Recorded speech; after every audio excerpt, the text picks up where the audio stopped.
Here we go again. Red alert! Red alert! Interceptors immediate launch!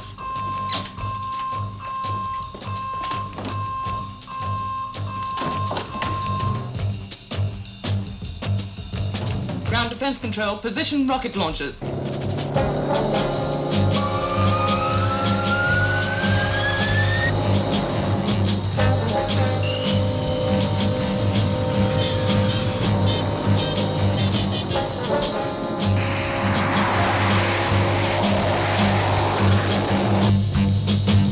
Moon base to shadow control. Moon base to shadow control. Go ahead, Moon Base. Ground defenses in position. Interceptor spaceborne. Contact -47. Roger.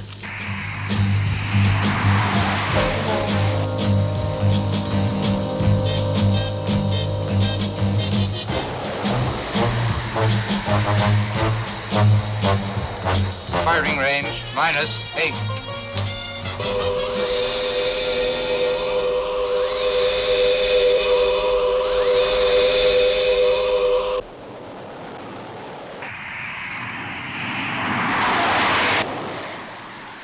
UFO's retreating, giving chase.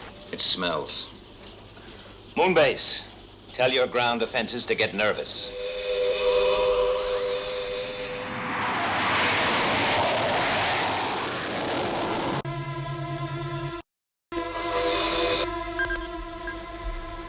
Shadow control. 3 more UFOs approaching. Orbital reference 318.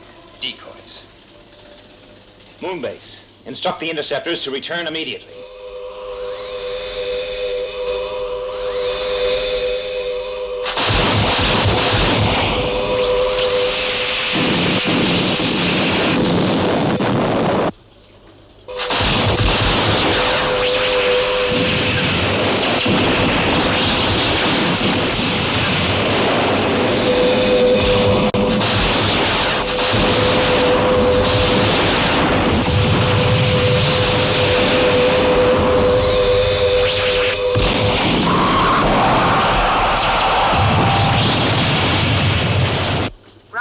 Knocked out.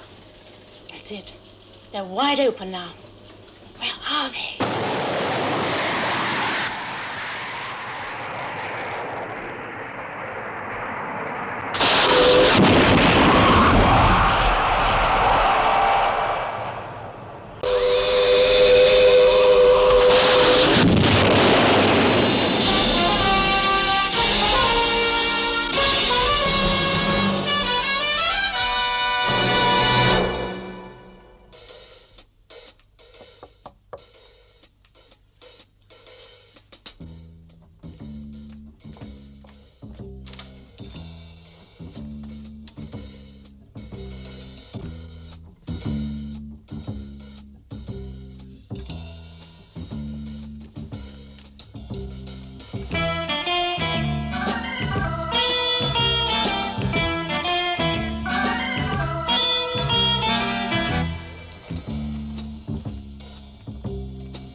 UFOs destroyed in the last week.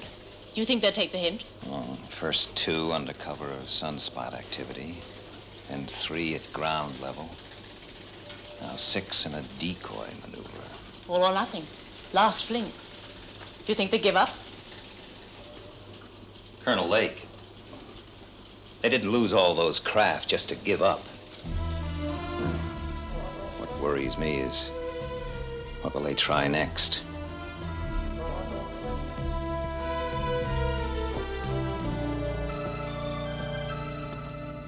Coffee? Yeah, black. 2. You know, Al, I think I'm getting a bit old for this. Steve? Yeah?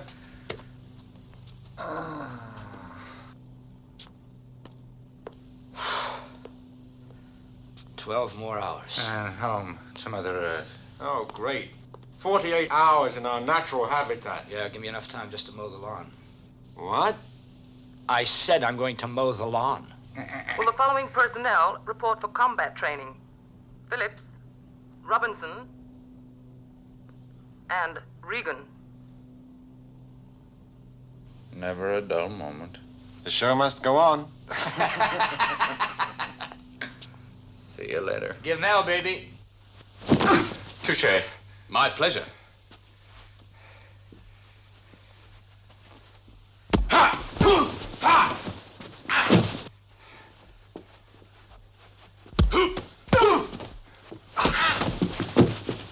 Come on, Regan. You're off asleep, and it's been a long day.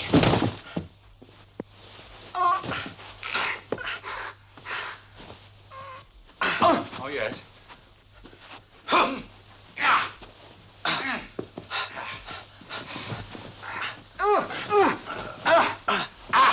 Submit. No. Submit. No. Come on, it'll break. You should have broken it. That was a mistake.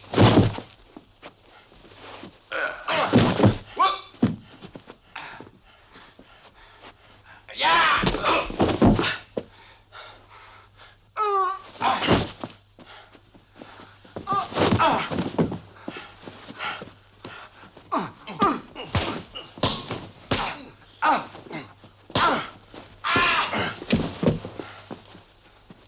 One, two, three, 4, 5, 6. You're coming on, Regan. 8. No, you're still too good for me. No, really, you nearly had me back there. But you still lack the killer instinct. Well, I'm a nice fella. Earth tomorrow? Yeah. Give my regards to the wife. See you in a couple of days. Yeah. Oh, and thank you. You're welcome. I think we'll stick to theory for a little while.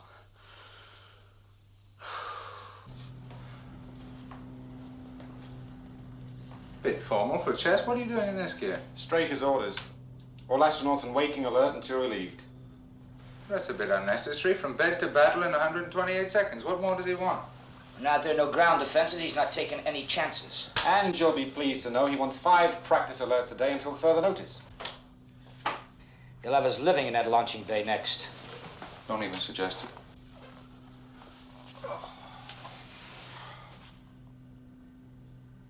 Will the real James Regan stand up, please? Must be me.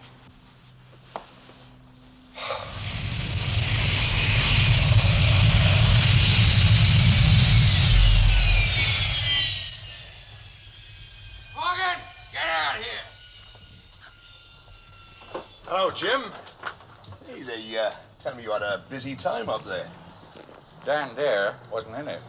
How are you, Earthman? Can't complain. See you Thursday? Sure thing. Cheers, Morgan.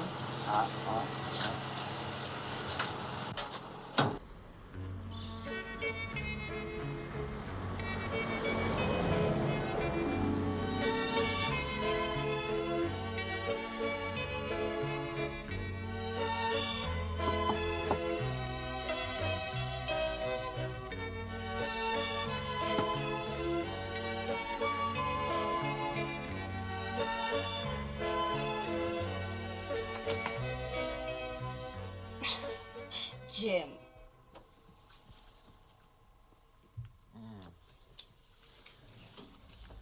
I was so worried about you. We don't talk about those things, remember? I'm sorry. It was just that I couldn't stop thinking. Hard time. You look exhausted. I'm fine. You're the nicest excuse for an early night I can think of. The Thompsons. Thompsons? Lovely people. The Thompsons. What about the Thompsons? What about the Thompsons? Dinner. Tonight. The Thompsons. Remember? Oh. Do we have to? It was your idea. Yes, but that was a week ago when I was a young man. Come on. You'll feel better when you've had a shower and a drink. In you go, Methuselah. How are you? Would you like a drink? Only if you bring it in, fair maiden. Yes, master. Okay.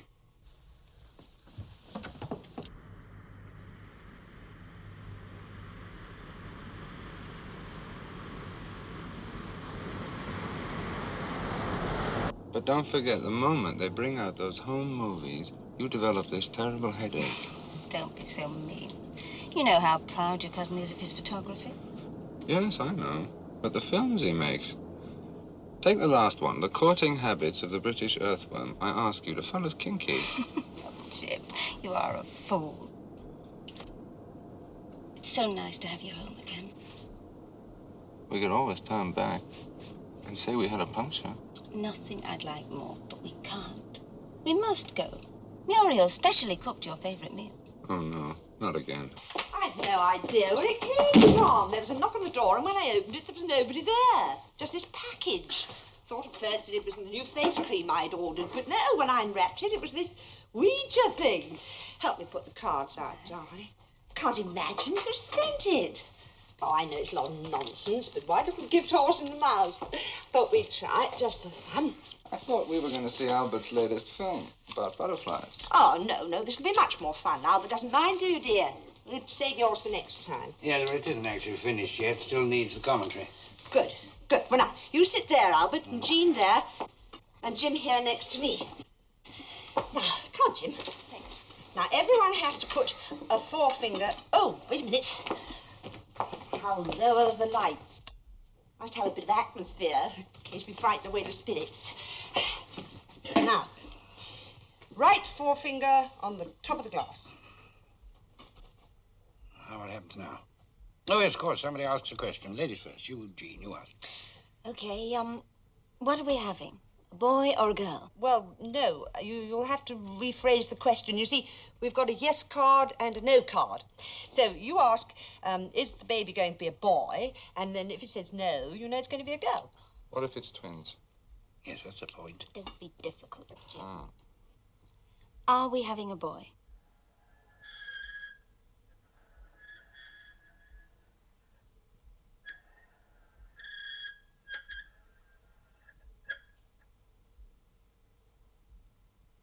It's a boy. I rather suspect there was a certain amount of cheating going on there. Now, come on, we must take it seriously. Albert, you ask a question. Yes. Now, let me see now. Oh, my goodness, look, I'll ask one while you're thinking. What is going to be the fashionable colour next year? S? E? A? C, green. N? C? E? Seance? Seance? How strange. Oh, come on, somebody was pushing. Not me. I didn't even know how to spell it. Oh, well, come on then, let's have a go. Everybody hold hands. Oh, really, Muriel, it wasn't me. Oh, never mind. Now, come on. Everybody concentrate. Is there anybody there? Muriel. Is there anybody there? Albert, take that pipe out of your mouth. Perhaps we ought to concentrate with our eyes closed. Right. Is there anybody there? Is there anybody there? Is there anybody there? Is there anybody there? Is there anybody there? Is there anybody there? Is there anybody there? Is there anybody there?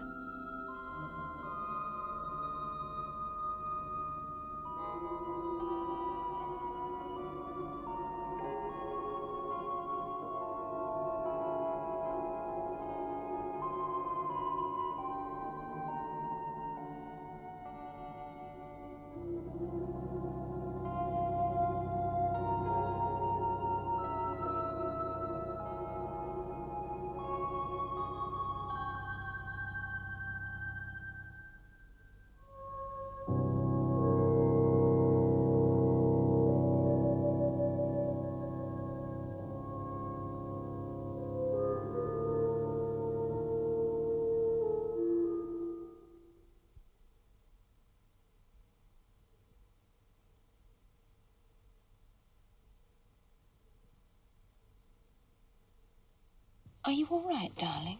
Let me get you a brandy or something. No. No. I'm fine.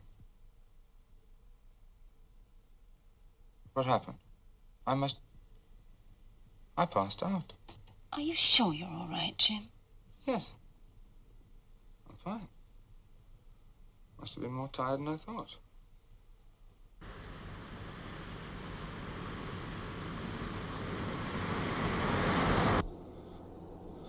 Silly damn game. I don't know what came over me. Must have been that foul tobacco that Albert smokes. It was rather frightening. Oh, come on, love. Let's not make something out of nothing. You were the last person to believe in all that nonsense. Of course I don't. I was just worried about you. Just tiredness catching up with me. I'll be as good as new after a night's sleep. Jim, why are we taking the long way home? Sorry. Just wasn't thinking, I suppose. Do you want me to drive? Perhaps you'd better.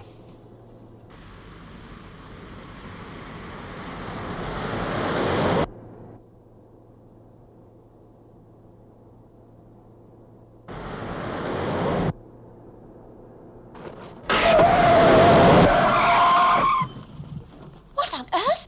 Why did you do that, Jim? Something in the road.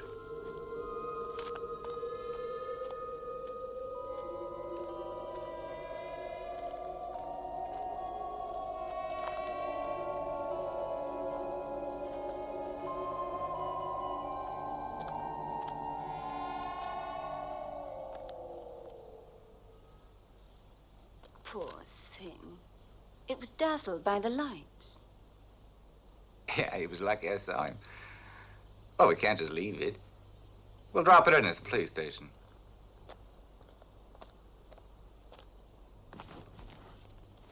Jim, Yeah?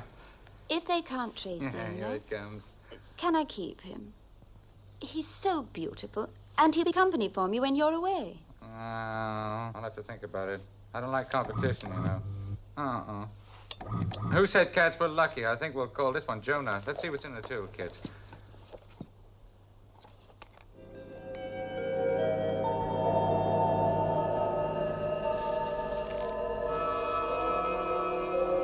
Get out, quick!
Jean! Jean! Jean!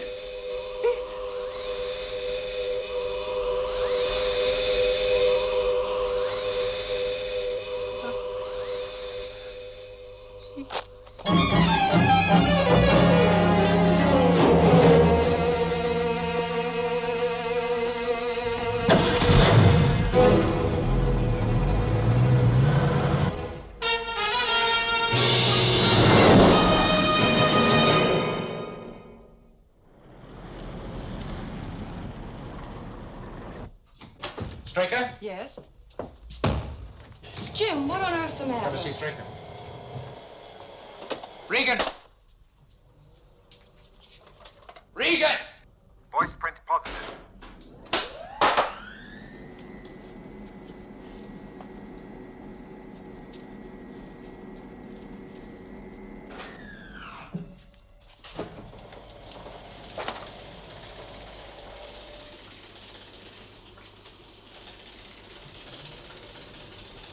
And then they gave us what could only be a medical. Spare parts, transplant organs. No! Thought it could have been. No, it couldn't. It couldn't. Well, they would have taken me as well. You could have been an unsuitable donor, wrong body tissue group. But why leave you alive? What puzzles me is how come they pick on a member of SHADO? Oh, that could be coincidence. 4 other people were taken a short time ago on that road. A woman was left behind, apparently dead. Before she died, she had a chance to tell us what had happened. She had a weak heart.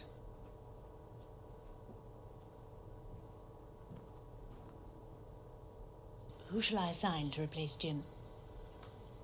No one.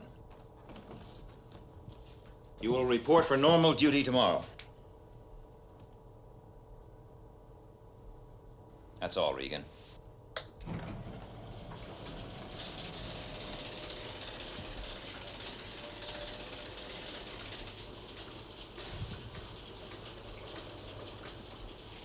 Can't you see? The man's in shock. He needs to... We need.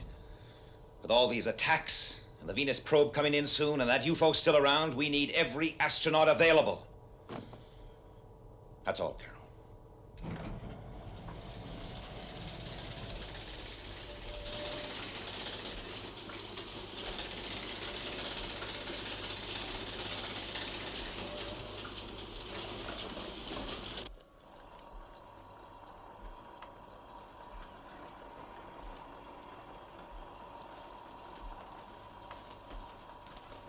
Dr. Jackson.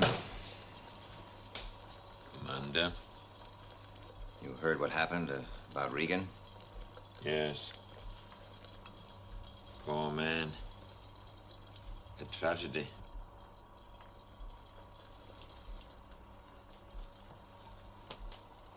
I've ordered him back to duty. Quite right. The only thing you could do. It's nice that somebody understands. I'd like you to keep an eye on him, though, Doctor, just in case. I most certainly will. You look a bit under the weather yourself. Just a headache. But if it'll make you feel any better, I'll have a couple of aspirin.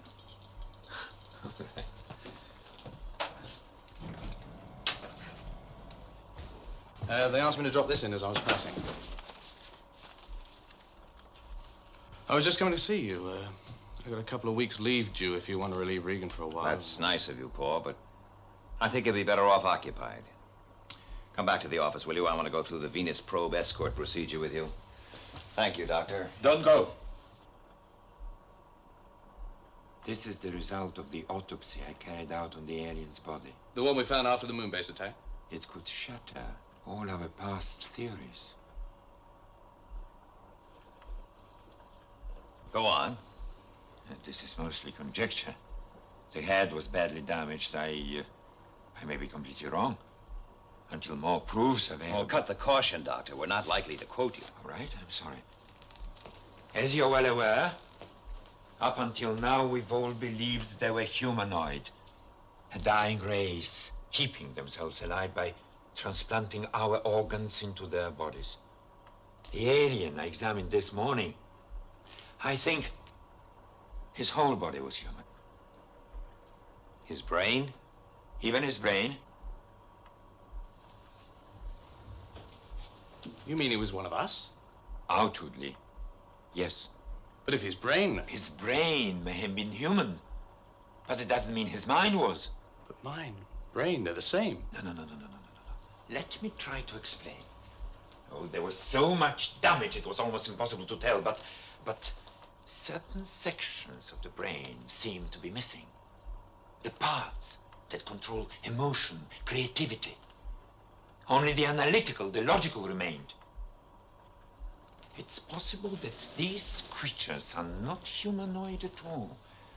They just use our bodies, erase from the brain all knowledge, wipe it clean and reprogram it with, or transmit to it their own thought patterns, their own intelligence. But why? That I don't know. It could be they aren't capable of traveling in space. The form of life they take, I can't begin to imagine. They may have no physical being at all, and therefore need a vehicle, a container, our bodies. And so with spare part surgery, they're able to keep these human computers alive and free from senility during their years in space. Exactly. Well, that's unbelievable. So are UFOs. Yes. As fantastic as it sounds, they could be living computers.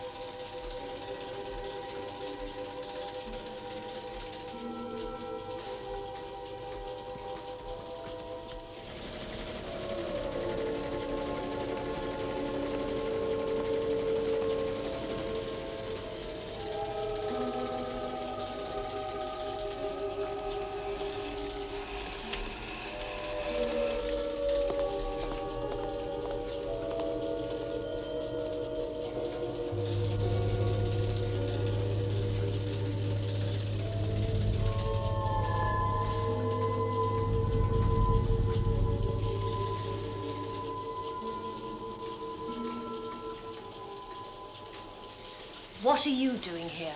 Should report you, you know. This is a restricted area. Looks like we got ourselves a massacre.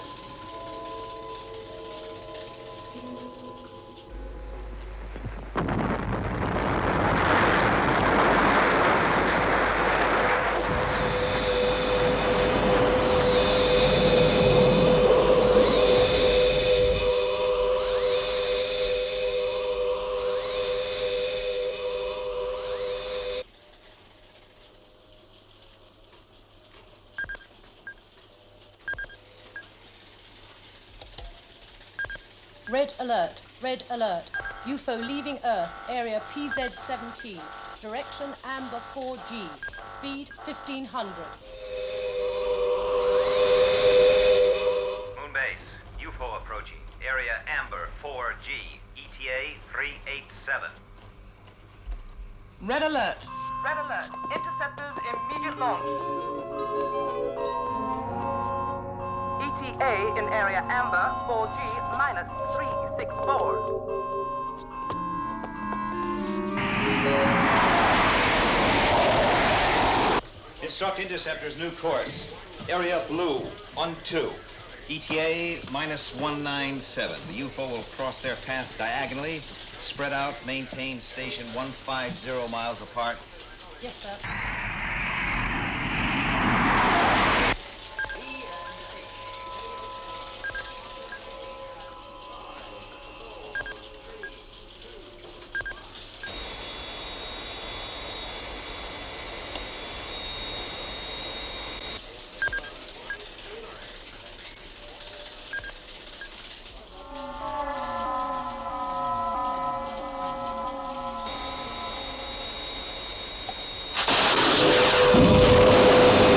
Near miss.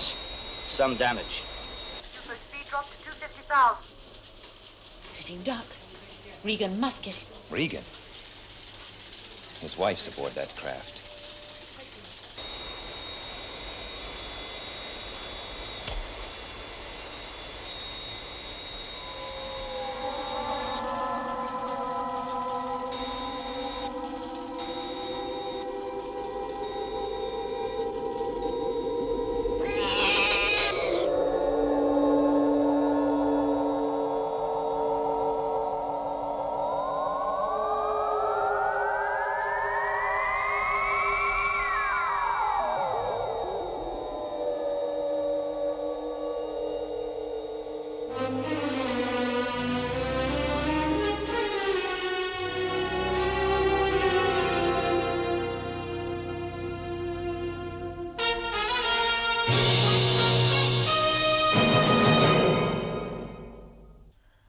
I swear I don't know what happened. One moment it was right in my sights. Next it was gone. It was unfortunate that you had to encounter that particular UFO. The fact that my wife was on board made me more determined. I wanted that UFO. I'd rather she was dead than... It wasn't entirely your fault. I made a bad decision sending you back to duty so soon. But now I'm resting you. For a month. I don't want to be arrested. I'm flying Venus probe escort tomorrow. There may be another chance. Regan, I can't afford vendettas. Colonel Foster will take your place. But I have to go. You are suspended for 1 month. That is an order. What? That's all.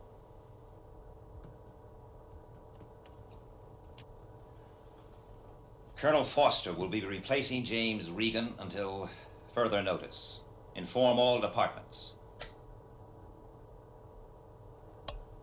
Dr. Jackson? Jackson? I have just relieved Regan from duty. Tomorrow morning, I want a full physical and psychiatric report on him.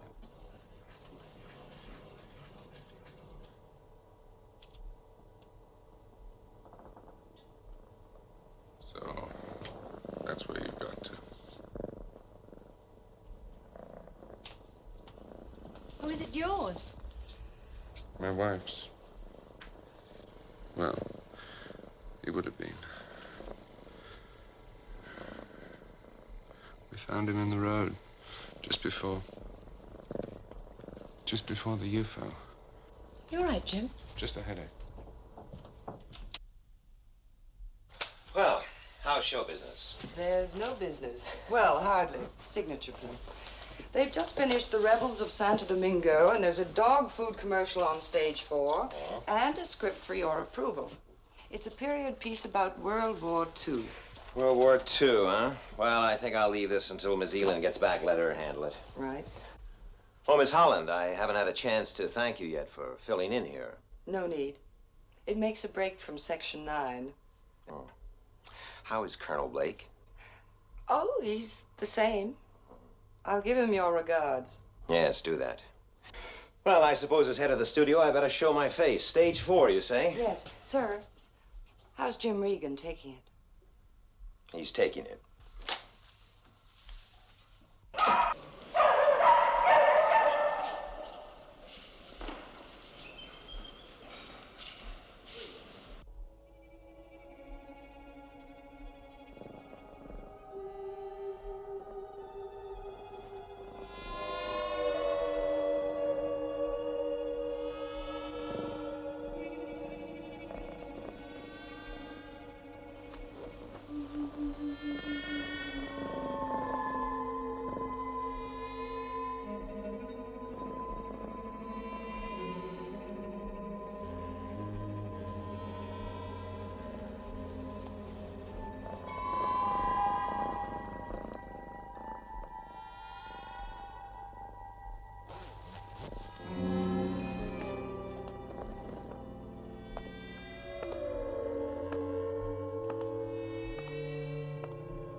Jim, what are you doing here?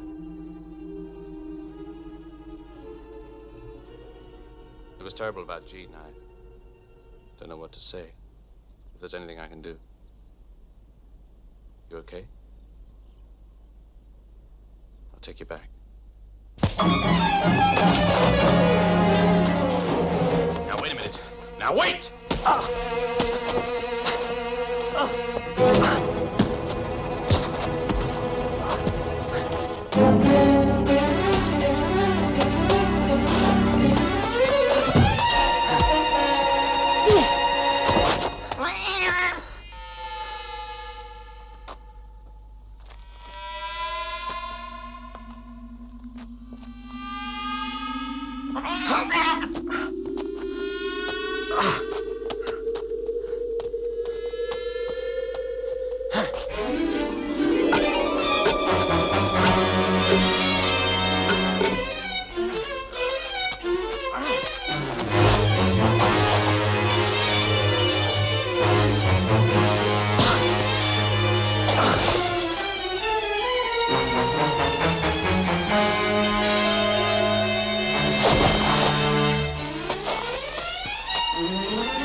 How, Jim? Sorry about... Yeah. You're late. Got held up. Wait a minute, I thought Colonel Foster was supposed to be taking your place. The order was cancelled. I should check. You know what Straker is? Straker's orders. I should still check. Seeing it's you. Good luck.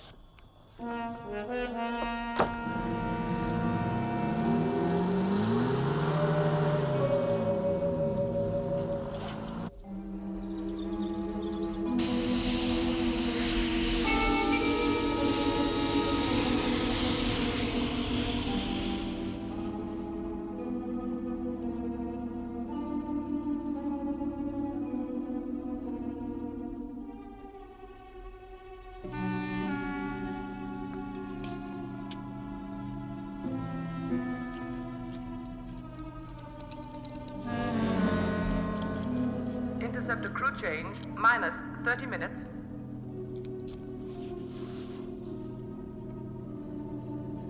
I wonder how poor old Jim's taking it. Yeah. She was a nice girl. Interceptor pilots, stand by to escort Venus. Is Foster cutting it fine again? Well, he's probably having a quick workout in the gym, so don't worry about it. Interceptors, stand by. 3 minutes. I'd better report. Hey, Jim, I thought Paul was taking your place. The order was changed. I wasn't informed. Last minute decision. Paul was taken ill. Oh, sorry, Jim, I don't doubt your word, but I must follow procedure. Hello? Operations room? Captain Minto here. I'd like to speak to Major Heath. Interceptors, immediate launch.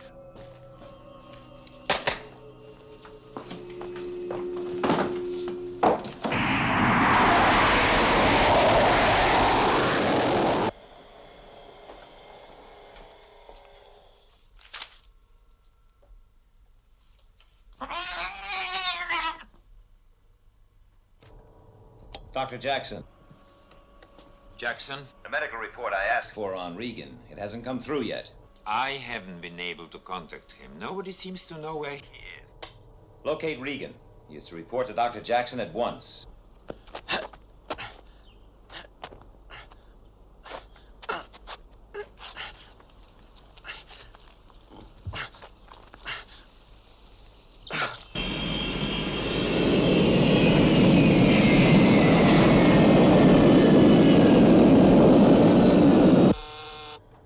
Straker.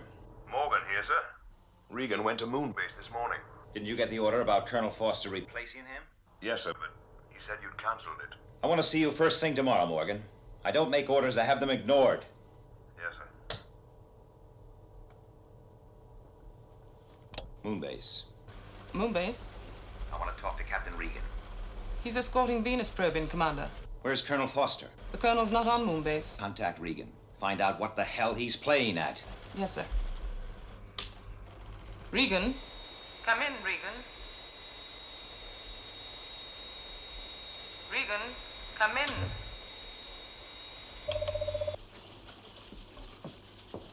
Regan's flying. I thought you grounded him. I did. He's broken radio contact. He's never disobeyed orders before. Yes, that's what worries me. Find Foster. What, isn't he on Moonbase? No, he isn't. He's here somewhere.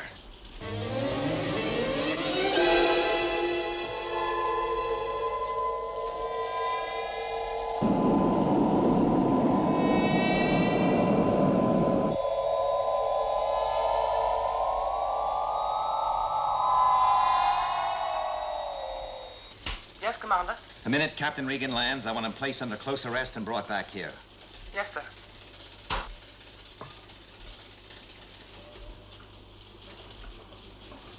God almighty. Paul, what happened? Regan. He was like a madman. Why? Why did he do it? I don't know. I tried to reason with him, but he was out of his mind. Like a wild animal. Did he say anything? No, nothing. Nothing at all? Well, he just kept making noises. Like a cat. A cat? Commander, there is a cat. It belonged to Regan's wife. He said he found it close to the UFO. Something else, Commander. When he picked it up, he suddenly developed head pains. Jackson. Jackson? That human computer theory of yours, Doctor, could it apply to an animal? Well, without researching. Is it possible? The brain structure's Entirely different, but I suppose. Never mind that. Yes or no? Yes, but you must understand. I'll get the building searched. Hold it. Let's make sure it's still in the building. Get me Miss Holland. Miss Holland? Yes, I did. About half an hour ago.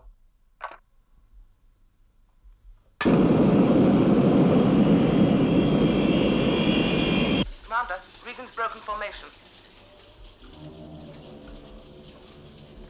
Trajectory. Interceptor 3 on collision course Moonbase. I repeat, collision course Moonbase. They're using Regan to destroy Moonbase. Instruct Interceptors 1 and 2. Pursue and destroy Interceptor 3. Say again, sir. You heard me correctly, Lieutenant. Yes, sir. Interceptors 1 and 2, destroy. Repeat, destroy Interceptor 3.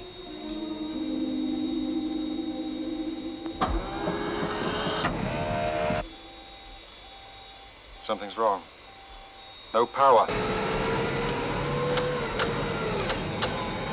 Same with me, nothing. Find that animal. We'll never find it in time. Try. Wait a minute. The dogs. That's it. Get onto it.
Morning, Colonel.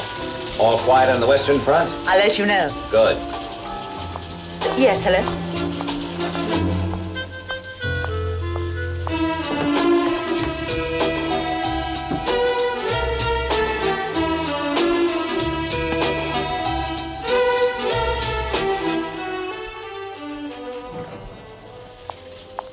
There was security on the line. And? Inquiries on UFO report YP195 may be reopened now. And? Will you be handling it yourself? Well, since I have no idea what UFO report YP195 is all about, I can't answer the question. You see, the last report was numbered around 7,000, so you have the advantage on me, Colonel. Well, this was 10 years ago. The main witness was run down by a car and has been in a coma ever since. That is, until this morning. How is she? I don't know. The hospital just said that she was conscious. Dr. Jackson's on his way there now. Colonel Johns was on that case. Would you like me to ask him to follow it through with you? No. I'll handle it. Get me Colonel Foster.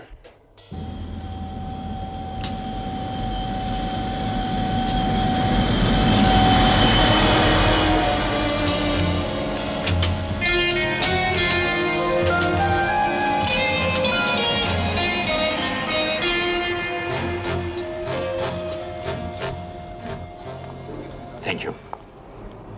Commander? Dr. Jackson, thanks for getting down here so quickly.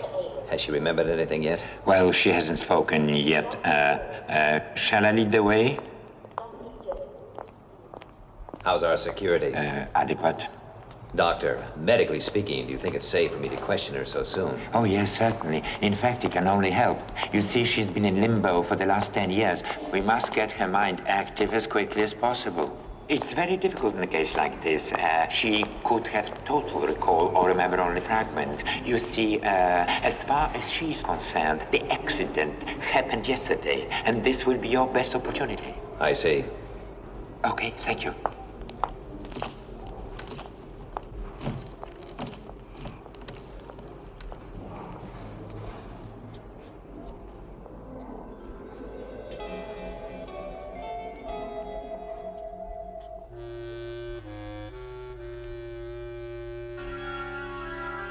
Miss Fraser? Miss Fraser?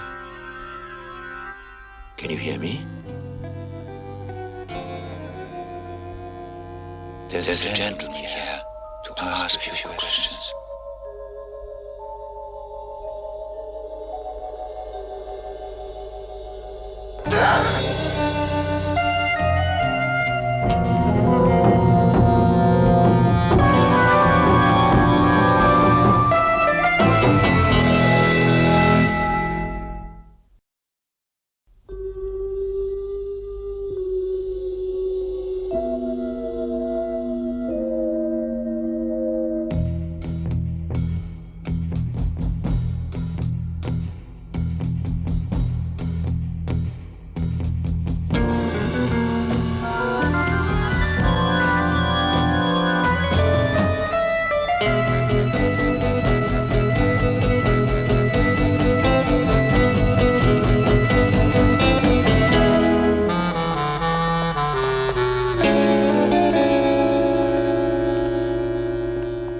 How is she? Yeah, much calmer now. Well, she obviously remembers me as the man who was driving the car that knocked her down. Yes, but I explained that you were in no way responsible. Does she accept that? In the main, but it's up to you to gain her confidence. Shouldn't we wait a few days, Doctor? Well, she needs shock therapy. As I said, you can only help her. Have you told her that she's been in a coma for the past 10 years? No. But when she finds out, she will need a friend. Her parents are both now dead. She doesn't know that either? No. She specifically asked us not to contact them. Do you know why? No, but it's really up to you. You're her only link with the past.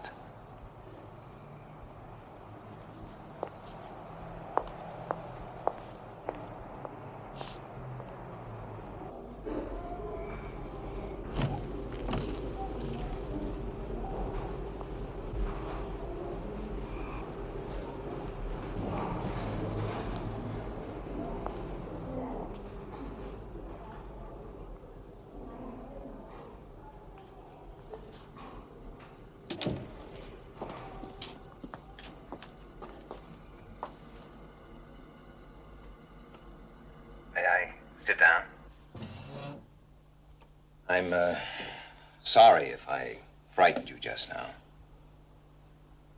But perhaps it will help if I explain things to you. My name is Straker. Ed Straker. I work for an organization whose function it is to investigate all reports concerning unidentified flying objects.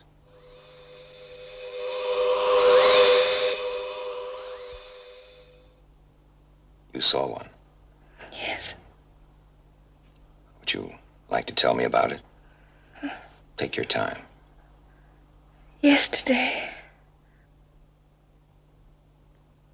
Where did you see it? the farmhouse. I was on the roof of the farmhouse.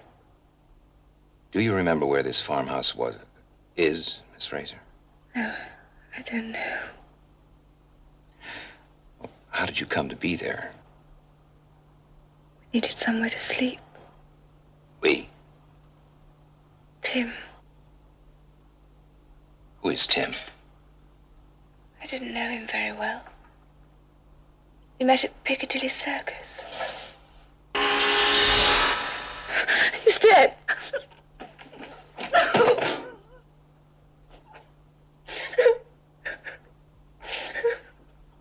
How did he die? He fell off the roof. You live in London? No, What were you doing in Piccadilly Circus? I ran away from home. Why? To be by myself. Where is that farm? I don't know. What is your name? Catherine Fraser.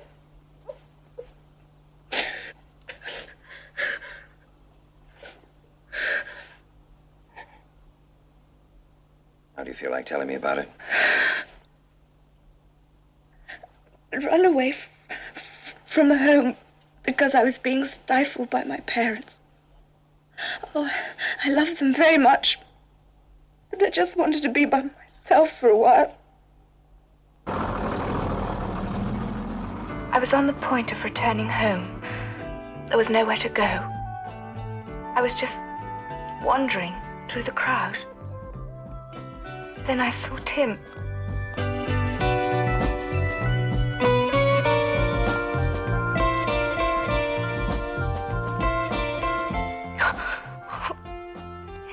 It was only yesterday. There must be something we can do. If only we hadn't met, he might...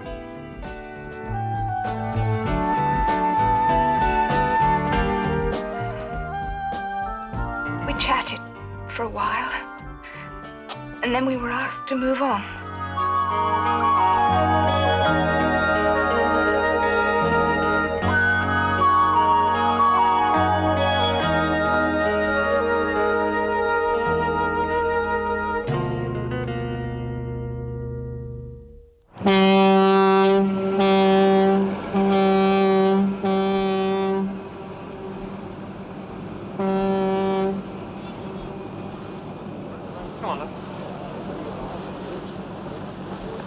What I meant was, why did you give up when you only had 2 years to go?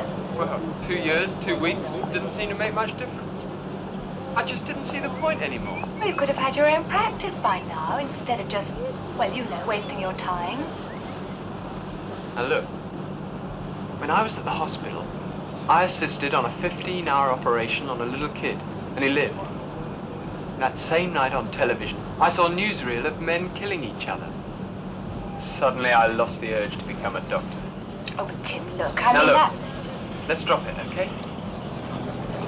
I mean, you know, just enjoy the day. Okay, sorry. Okay. None of my business anyway. Hey, look.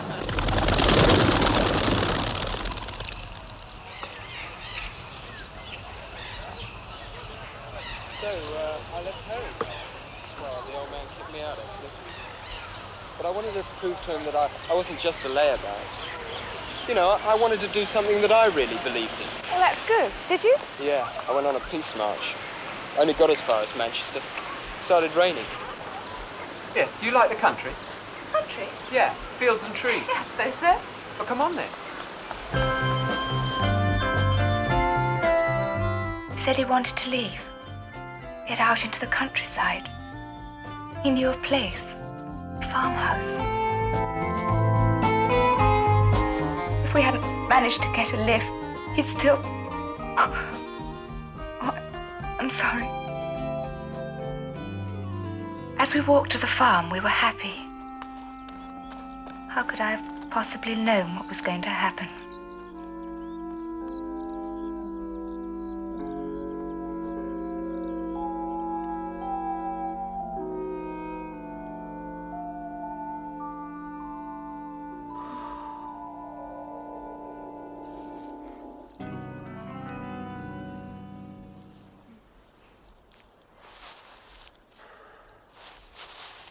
What's the matter?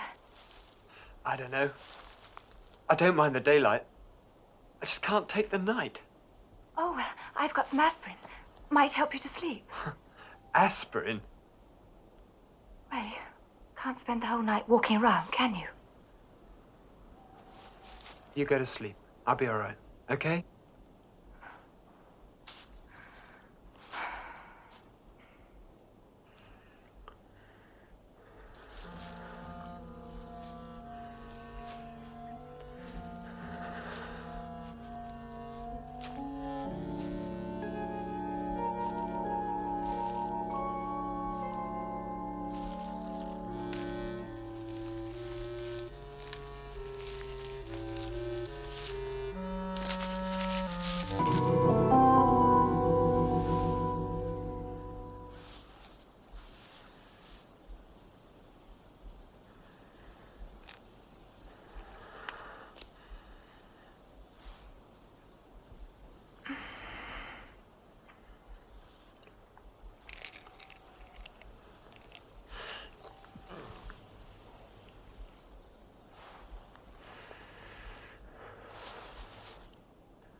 What are they?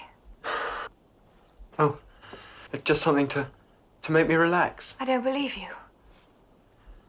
They're perfectly harmless. What do they do?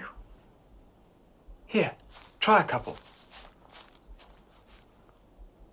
Okay.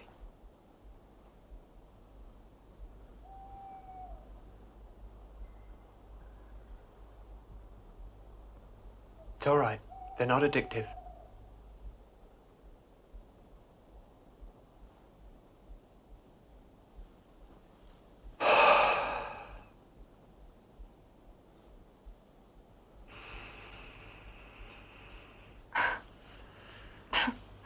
Nothing.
saw the spacemen, we'd no idea. No sense at all of the terrible danger we were in. What were they doing?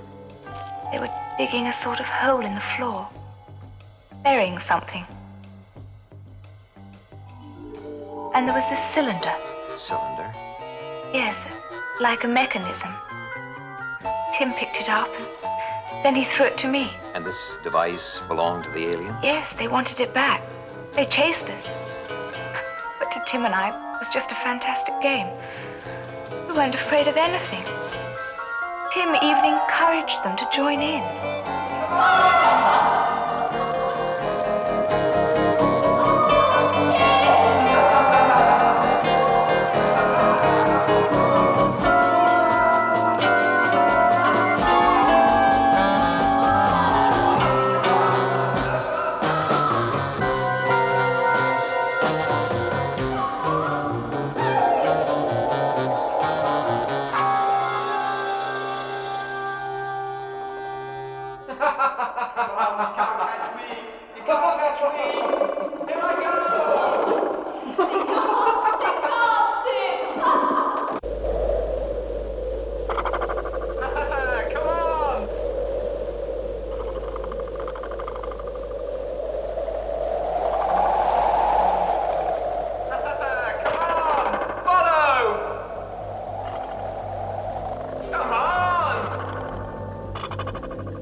Consciousness. Now, what was in the hole that they had dug? I don't know. Try and describe it to me. Well, it was a sort of container. Quite big. You could see through it. It had sections, colors. And what did you do with the piece that you took? I had it with me when I left the farmhouse, but I don't know what I did with it. Please try and remember, Catherine. It's very important. I don't know. I just don't know. Sorry to have to ask you all these questions. You must be feeling... No, it's all right. Now, think very carefully before you answer this, Catherine. Where is that farm? All I can tell you is that we walked for miles when the truck driver dropped us. I'm sorry, I just have no idea. That's all right, don't worry about it. Now tell me, what happened after you came to? I must have been unconscious for a long time. When I woke up, I was cold and frightened. It was morning. It all seemed like a horrible nightmare.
husband. I can barely remember what he looked like. Just his name. Tim. Well, I think that's enough for today. May I come back tomorrow? Yes, of course. Try not to worry, Catherine. You're in safe hands here. Oh, and if there's anything you need, Just ask Dr. Jackson. oh, this dead case has come back to life with a vengeance. In a derelict farmhouse, the aliens have planted a bomb. 10 years ago. And the girl doesn't remember where the bomb is? Right. Why hasn't the bomb exploded? Well, it seems the girl took away one of its vital parts and lost it. And we have to find that bomb. Paul, I want you to start searching every farm that existed between here and here. Well, that's going to take weeks. I mean, most of this area's built up now. Yes, I know. The only other alternative is if the girl suddenly remembers what she did with the part of the bomb that she took away. And at the moment, that doesn't seem very likely.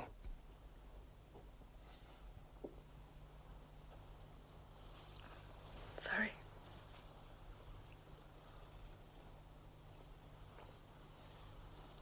Would you be kind enough to ask the doctor if he could come in here for a moment?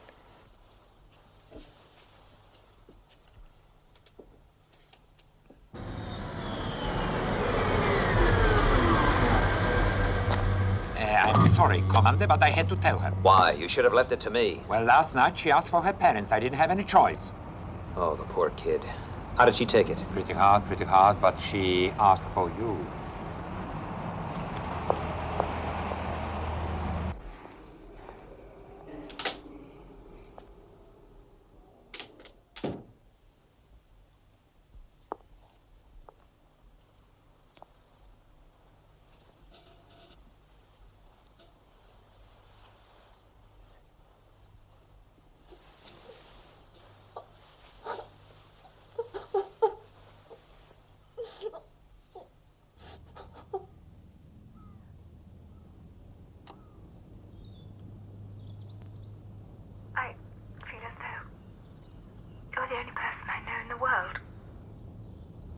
Do you have any relatives apart from... No. My parents weren't young and I was an only child. Friends? School friends? None. Catherine, when all this is over... You're very kind. Thank you. The sooner it is over. Now, do you feel up to it? I'm all right. Well, when the UFO left, I hid for a long time. I didn't know what to do. And then I ran away from the farmhouse. I was so confused. I just had to get away. The next thing I remember is coming out of a field onto a road. Can you remember seeing a signpost?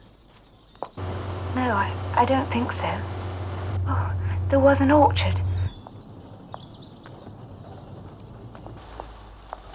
Then I stopped a truck and got a lift.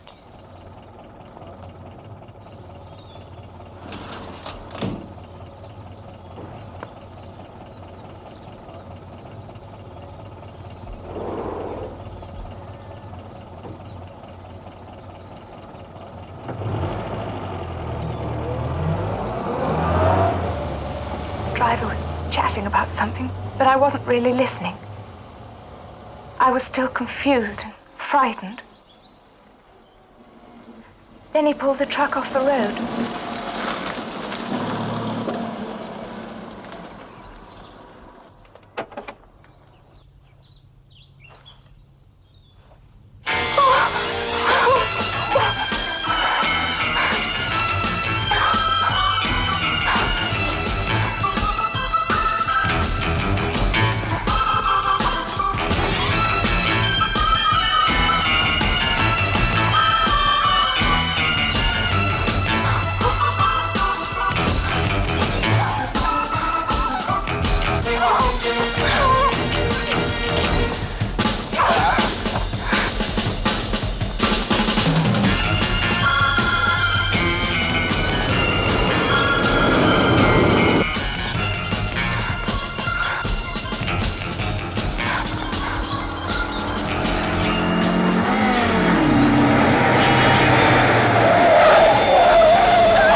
out in front of me. There was nothing I could do. He's dead. Flying saucer took him. And that's the last thing I remember. Do you think you still had that piece of mechanism then? I feel almost sure. I remember. No, I'm sorry. Oh, that's all right. Well, I better take you back to your room. I don't want to get in any trouble with your doctor. When are you coming again? Tomorrow.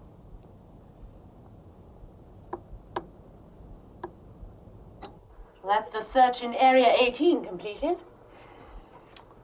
But even with a full crew, it's still going to take us the best part of 3 months. Well, then you'll have to split your forces, Paul. Catherine thinks she had her piece of the bomb when she left the farmhouse. Look, don't you think we're making a mountain out of a molehill? I mean, that was 10 years ago. Do you remember what happened in Turkey in 1970, Paul? 80,000 people killed, an entire city destroyed? Yes, but that was an earthquake. Was it? A UFO was reported over the area a few hours before the quake struck. Now, our farmhouse incident occurred 3 days later.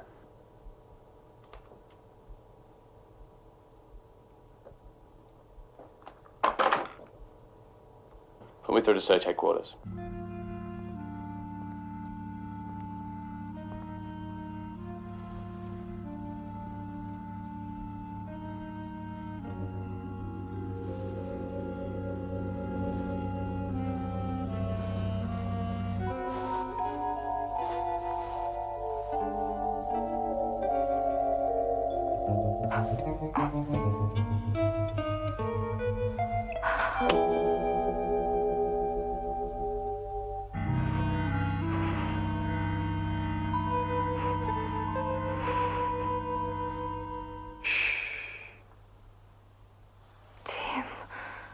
I thought you were dead. Did you? I'm sorry I shocked you. I just don't know. It was all a dream. A bad trip. You mean I imagined? Everything.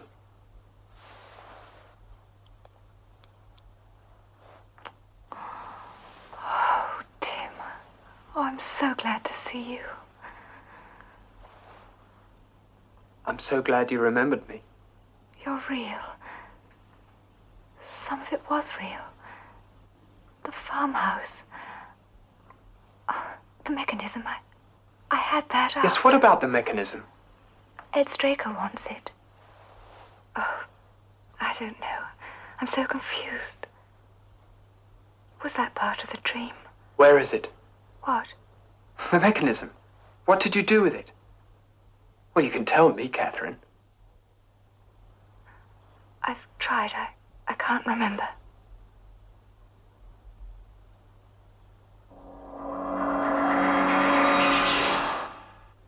Tim, it wasn't a dream. You were dead. They dragged you to that. Shut up. When they took me on board, I was resuscitated. I have a task to complete. Where is that mechanism? Where is that missing piece? Tim.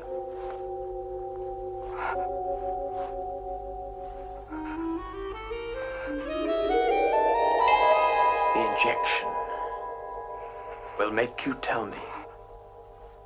You will tell me.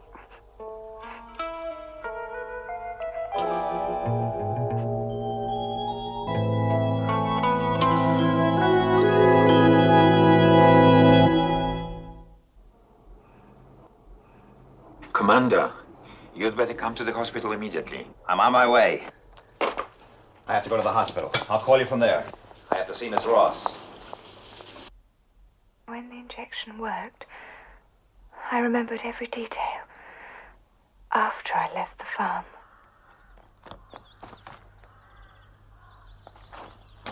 I came to a humpback bridge over a canal. I still had the mechanism with me. I threw it over the bridge. Into the water? No. There was a houseboat. It landed in the houseboat. And you told Tim all this? Yes. I can barely remember his name. Tim.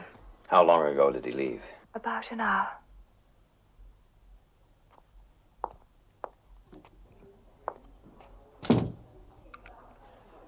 Get me security.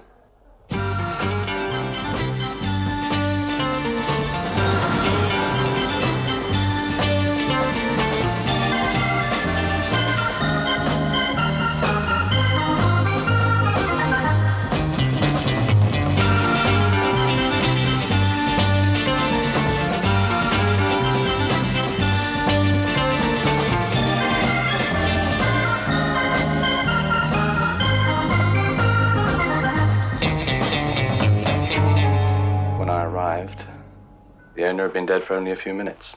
Now, the boy must have found the mechanism, otherwise he would still have been there. God help us. Where are the maps? In the car. Better get them.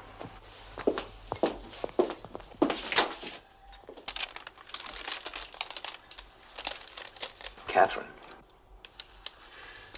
Catherine, I'm sorry, but we must try again. This is where the accident happened. You ran into the road from here. Now, can you retrace your steps back to the farmhouse from that point?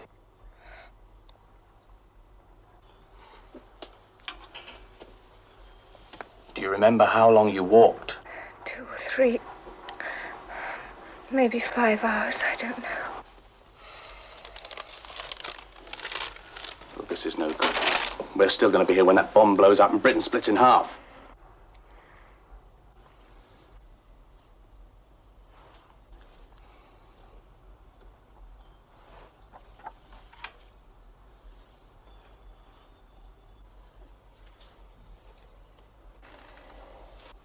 It worked before.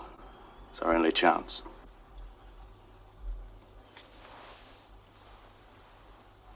What is this drug, Doctor? I don't know.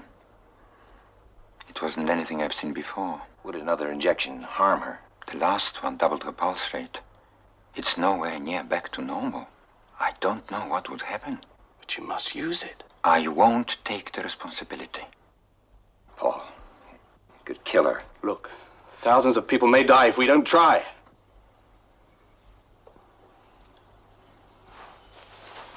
Use it.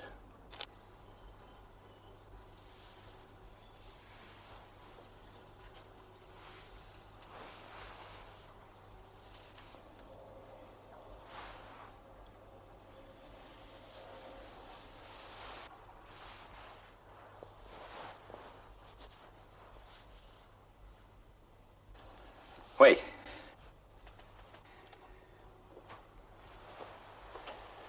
Catherine. I want to explain. There's no need.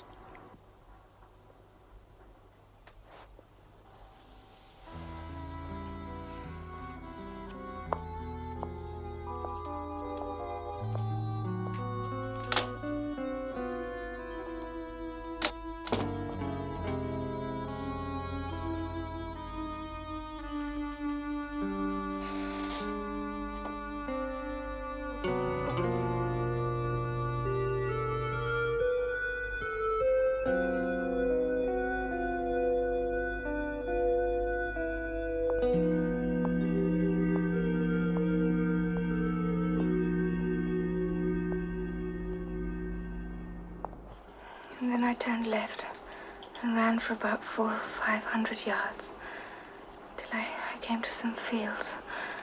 I cut across them. There was a water tower in the second one. Next I came to a public house called King's Arms. The farmhouse was only about less than a mile from the main road on the right. It's there. The farm's still there. How is she, Doctor?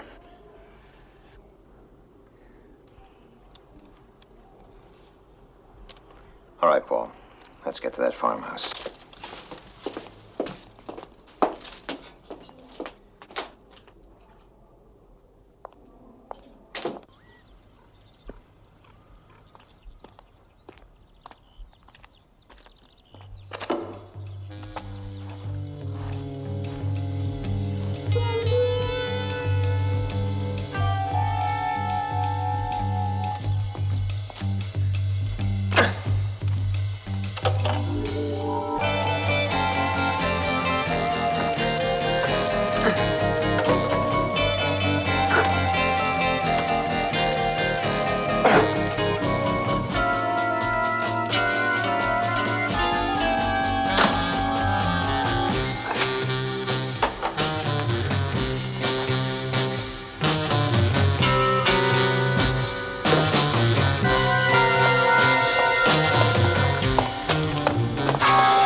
so off.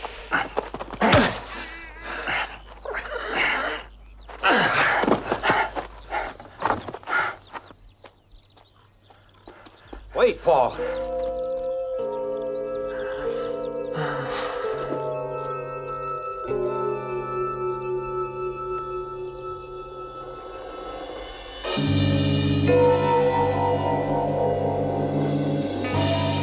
God in heaven.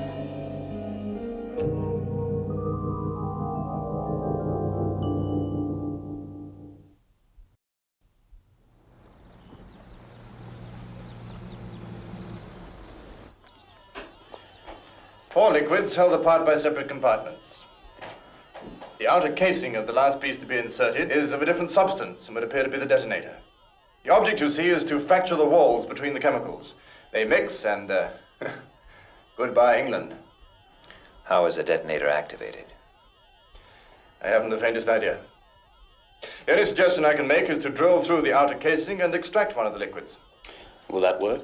Well, if it doesn't, there won't be anybody around here to say I told you so. Rig the drill, will you? And we'll need that green box.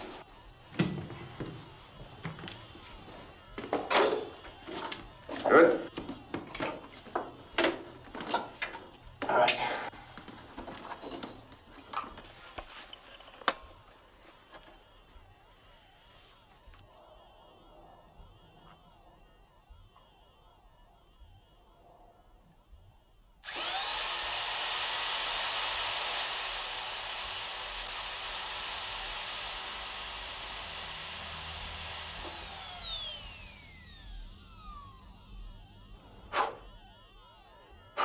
Look at that.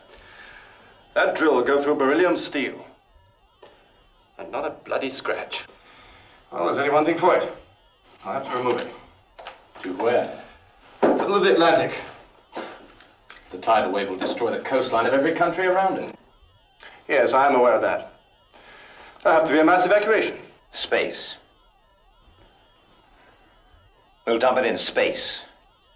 Paul, get on to Colonel Branston. Tell him to get a radio-controlled space dumper down here immediately. Yes, sir. And the right equipment to tow this thing out of here. All right, gentlemen, let's start digging.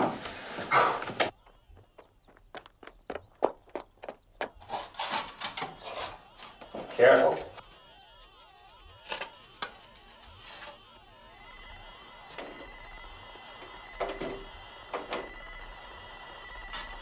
Commander, it's beginning to react.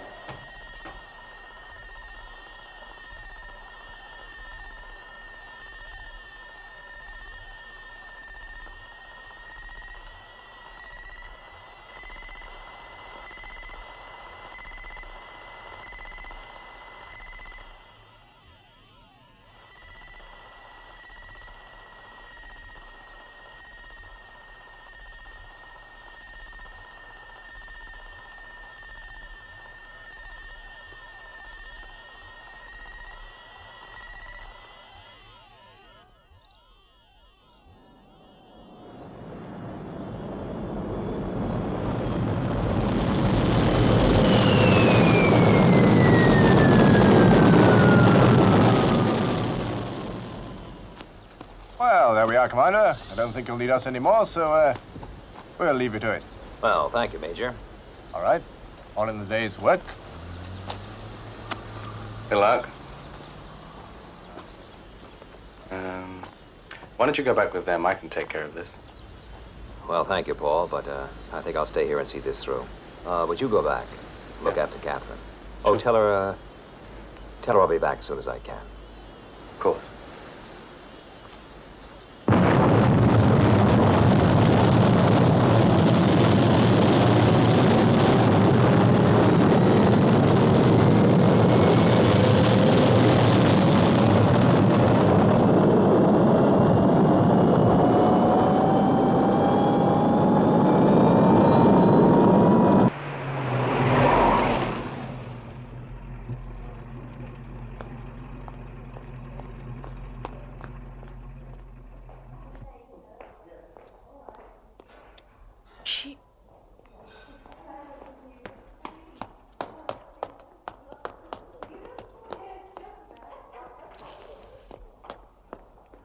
space dump at 24,000 miles from Earth.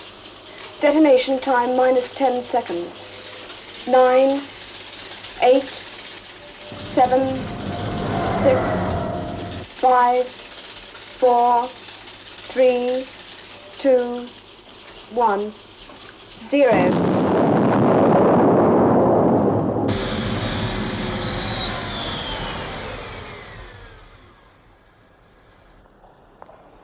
Commander? What's wrong? Is it Catherine?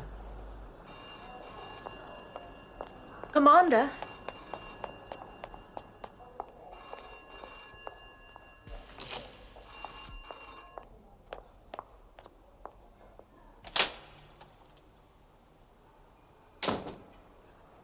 Commander.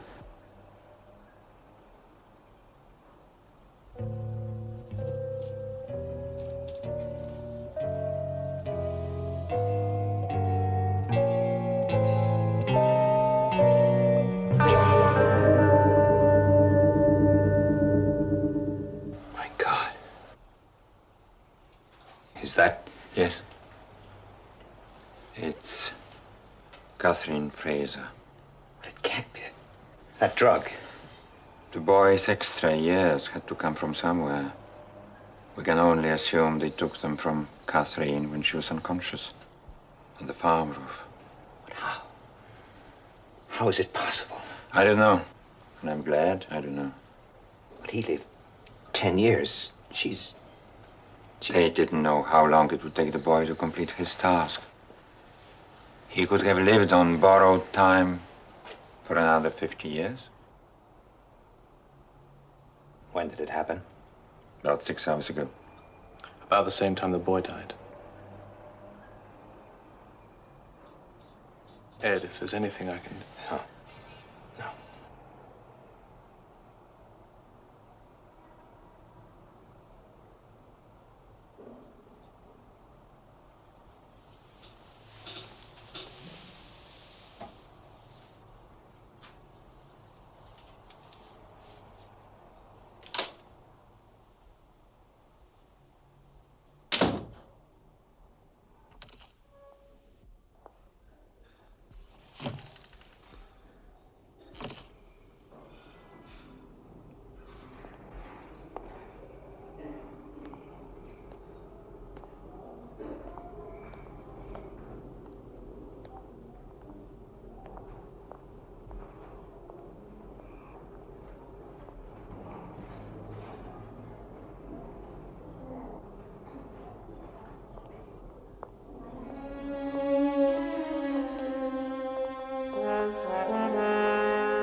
How's everything going?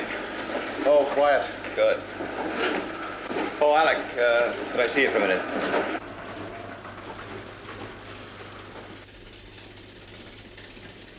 Sit down, Alec. I want to talk to you about the new leave roster for Moonbase. I thought you might. It'll have to be changed. And who tells them? I might have guessed. Straker. Joe Fraser is in reception, sir. Who? The reporter from the press agency. Did I make an appointment? Yes, sir. You agreed to the interview last week. Right, thank you, Miss Eland. Look, Alec, can't you handle it? No, you're head of the studio. It's you he wants to interview. Article for a heap of glossy film magazines. I'm no PR man. It won't be that bad. GPA will syndicate the story and keep the rest of the press off your back. Oh, Commander Straker, the refueling schedule, sir. Give it to Colonel Freeman. I'm about to be thrown to the press. Excuse me. Yes, Mr. Straker? I'm ready, Miss Eland. Yes, sir. Would you like to go in? Now, before we start, I must tell you that I'm a very busy man, Mr. Fraser. I must apologize. My name is Josephine Fraser. I sometimes find that in a man's world, Joe is more convenient. Well, is it a man's world? I think so. I hope you'll forgive me. Oh, I'm sorry. Please sit down. Well, fire away, Miss Fraser.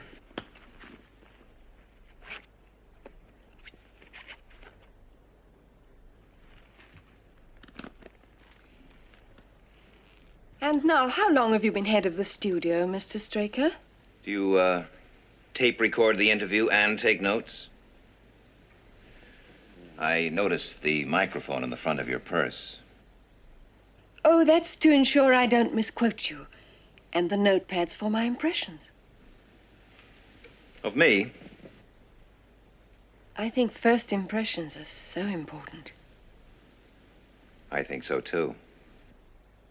And the fuel checks are complete. Thank you, Skydiver. I'll tell Commander Straker. Black, no sugar, sir. It's just how I like it.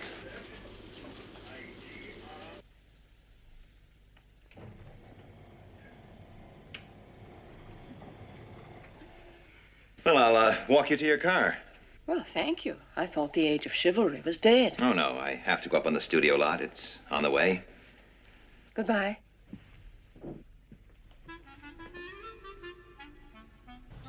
No, I'm not sure about that.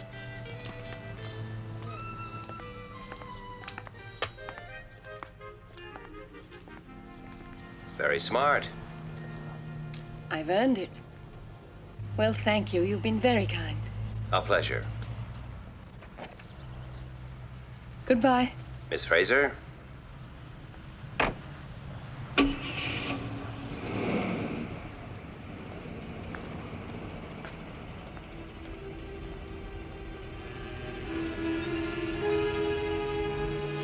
Commander Straker. Commander Straker.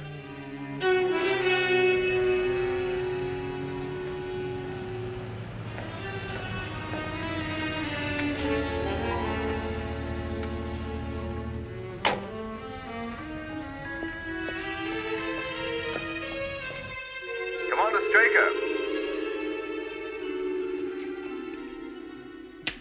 Miss Fraser, I didn't expect you back so soon. I left my handbag. Oh, I see. I'll get it for you. No, it's all right. I'll get it.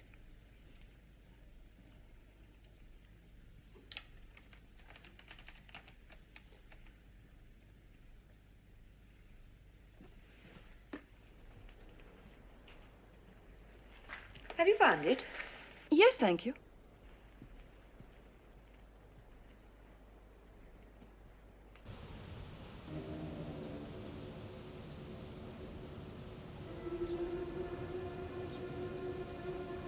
Stand by.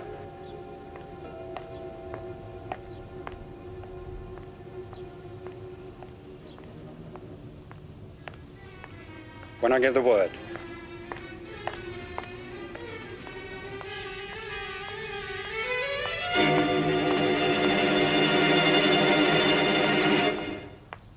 Now!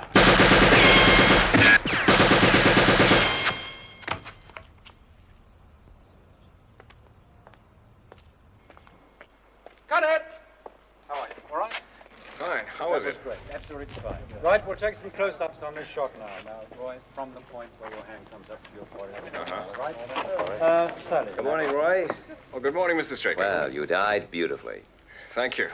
I don't get much on the blood, though. Oh, by the way, Roy, we finally got that contract matter all straightened out. If you want to call Miss Elin, she'll put you in the picture. Fine. Lovely. Chaps, that was absolutely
Commander Straker will have to authorize these. Lieutenant, do you know where Commander Straker is? Yes, I buzzed him a couple of minutes ago. He's on his way back from the lot. Fine.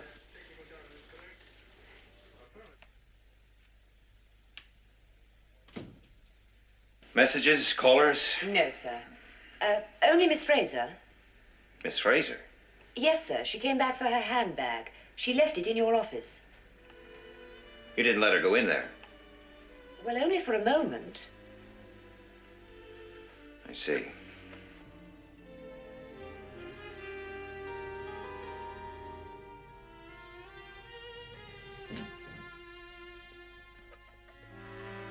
Straker. Voice print positive. Identification, Commander Straker.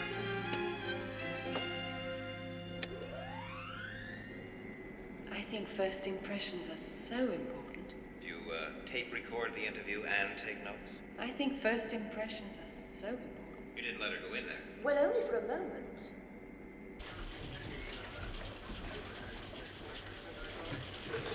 Alec, Ford.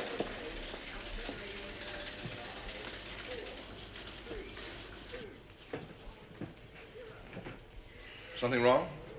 Did anyone call me during the last 15 minutes? I bleeped you on the studio lot. No, I mean the office up top, over the intercom. Well, yes, I tried there first. What did you say? Nothing. There was no answer. Well, you must have said something. It's important. Well, just Commander Straker. There was no reply, so I clicked off. Commander Straker. Well, thank you, Ford.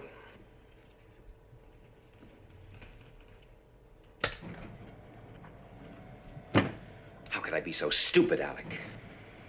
That reporter had a tape recorder. It was left in the office. The chances are it picked up Ford's voice over the intercom. That's not so important. He only said Commander Straker. Assuming it was picked up, what could it mean to anyone? Not a lot, I agree. But maybe just enough for that woman reporter and her press friends to start snooping around. It was a girl. Yes. Miss Eland, get on to the Global Press Agency. I want to contact that Miss Josephine Fraser. It's urgent. Yes, sir. What was she like? Oh, intelligent. Attractive? I'm afraid we have no one on our staff named Fraser. Are you quite certain? We've checked right through the personnel files. Yes, I see. But check with the other agencies. Right. Thank you very much.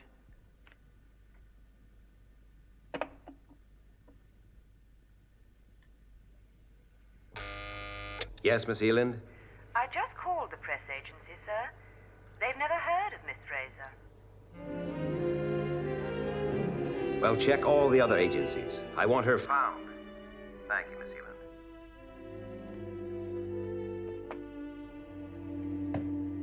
Intelligent.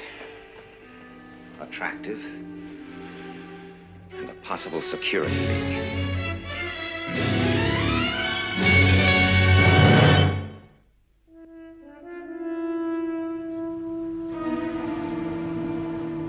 It was my mistake. I'll take care of it. Well, I still think I should go. Well, it's simple enough, Alec. Find Miss Fraser and get the tape. A logical sequence. Well, you can look after things here. Sure. Well, there it is, Alec. The responsibility seat. The, other side of the fence. I'll check in every few hours.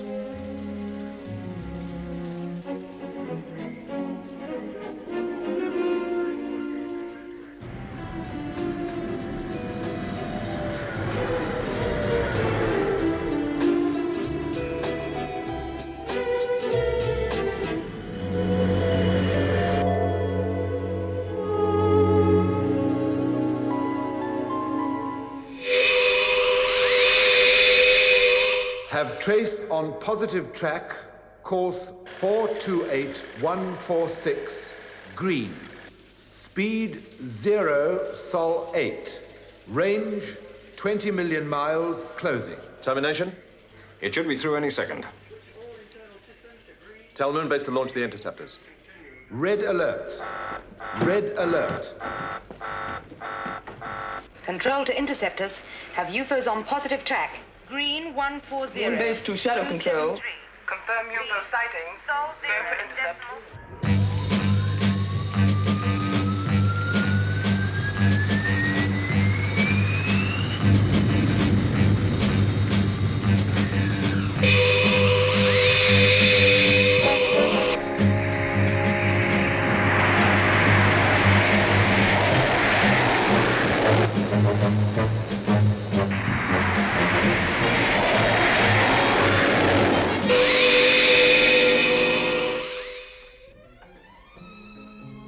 Have some ice, please. Yes, sir. Now, how far is the Grenville Motel? About 8 kilometers down the road, sir. May I use your phone? Of course, sir.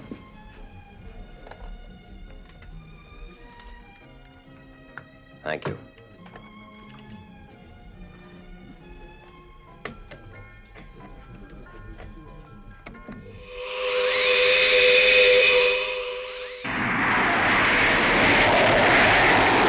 Range 5 million miles.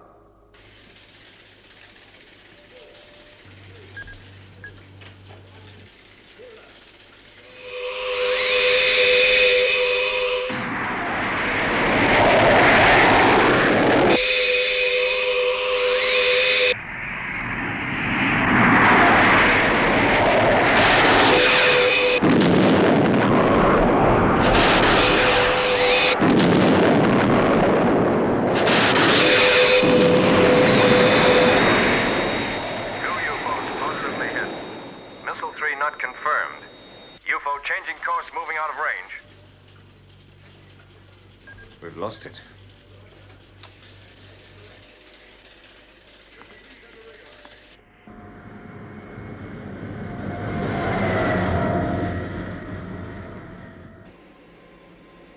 I think first impressions are so important. I have a sighting bearing green 042, maintaining stationary position at 50,000 feet Earth's atmosphere.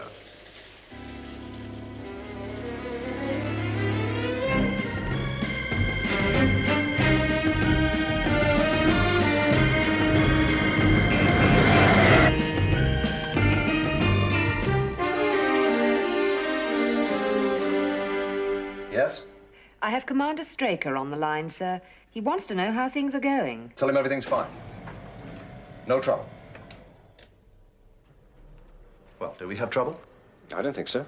But we have an unidentified radar trace. Yes? Then something's there. I guess so, but... And it could be that UFO. It's practically stationary. The point is, do we have a UFO on our hands or don't we?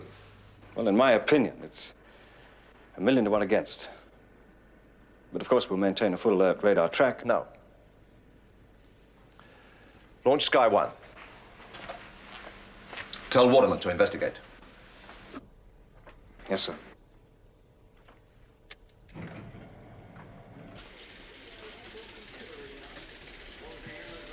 This is Shadow Control to Skydiver.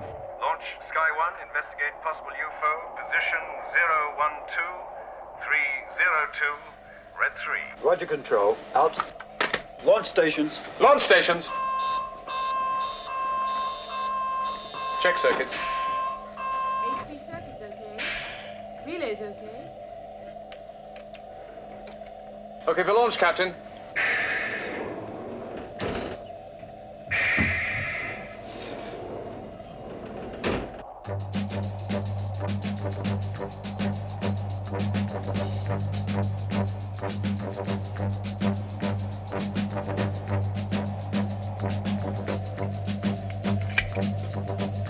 One and two cleared. Lift-off stations. Lift-off stations. Check boosters. Checking boosters.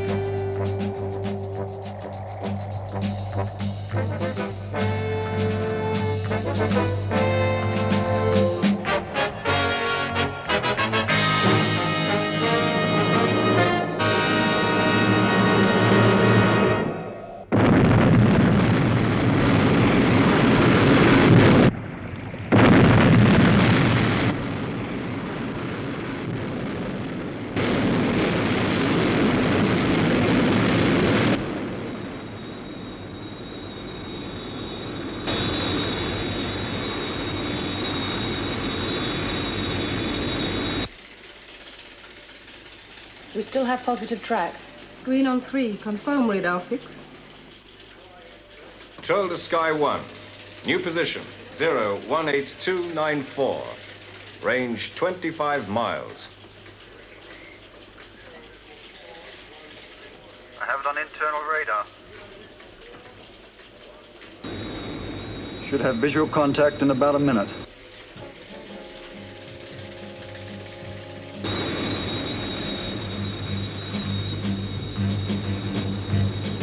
I think I can see it.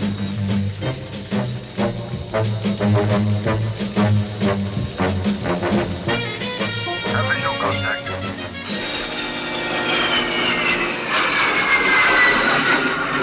Panic over. It's a weather balloon.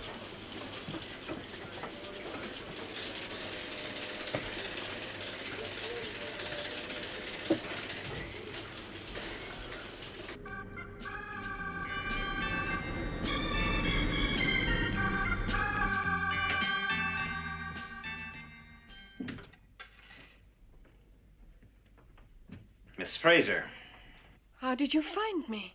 the studio gate logs all license plate numbers. From that, I got your address. I called, and they gave me a couple of places where I might find you. From there on, it was a simple process of elimination.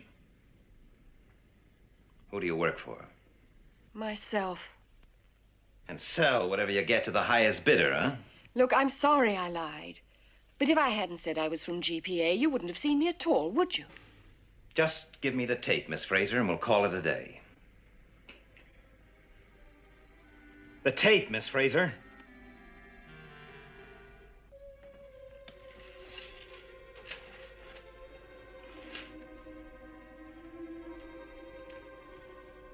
You've played it back.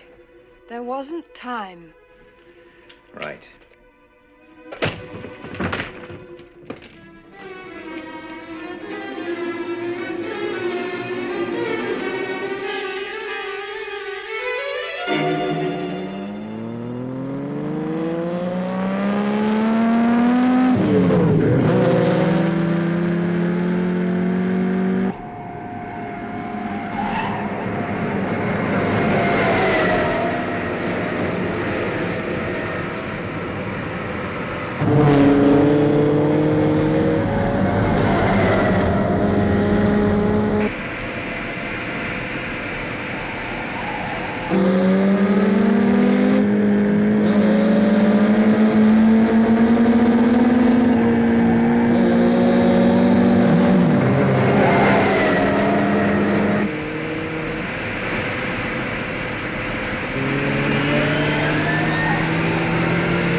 Well, why don't you say it? If you just sign this, please, sir. Oh, get out of here. I'll leave them on your desk then. Even a practice launch for skydiver needs an authorization. Hold it, Keith. I'm sorry.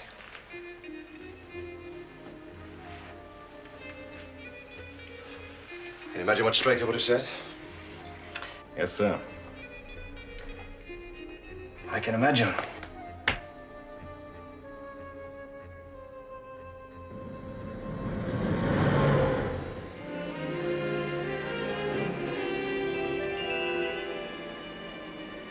What now? The police?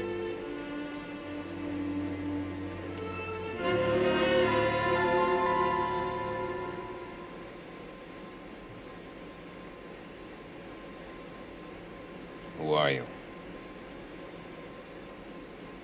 Joe Fraser, freelance reporter. Failed. I've only had one article published in the last month.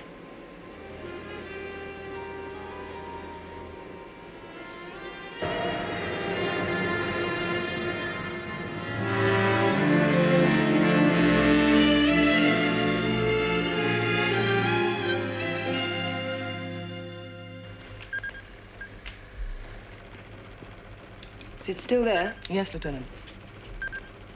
Ask Colonel Foster to come in. And get control. He'll want to speak to Commander Straker. Right.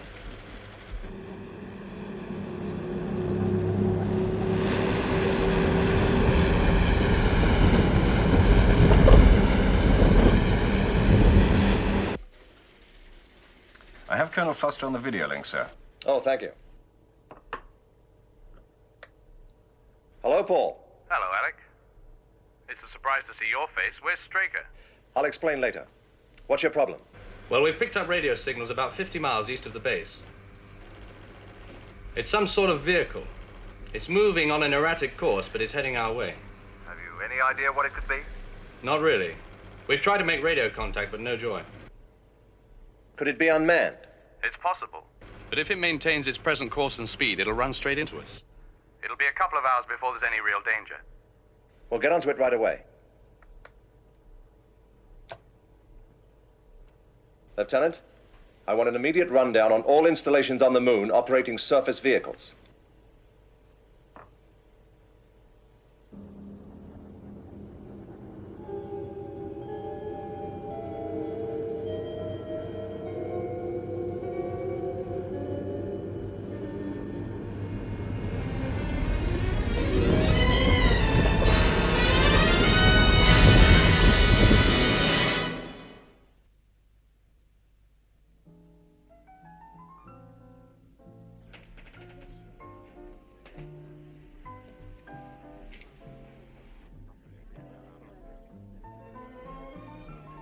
Why did you do it? It's a dirty world. Sometimes you have to cut a few corners. To get what you want. Like that car of yours. The car? It's on hire. All part of the front.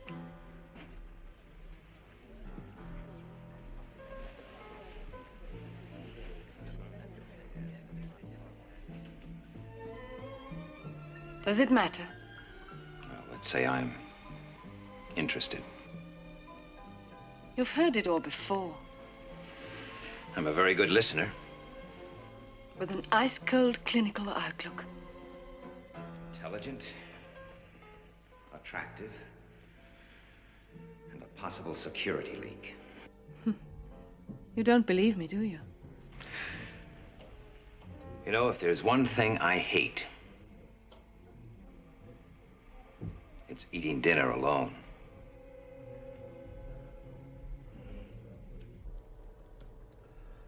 Well, what do you think? It's a tough decision. Thanks. All right, tell Moonbase to launch the interceptors. Right, sir.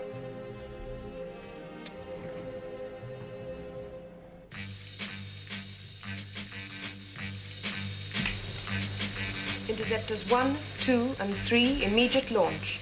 Repeat, Interceptors 1, 2, and 3. Immediate launch.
Nice.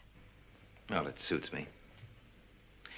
Well, I'll get things moving in the kitchen. Can I help you? No, I can handle it. I left the wine in the car. I'll get it. Oh, thanks.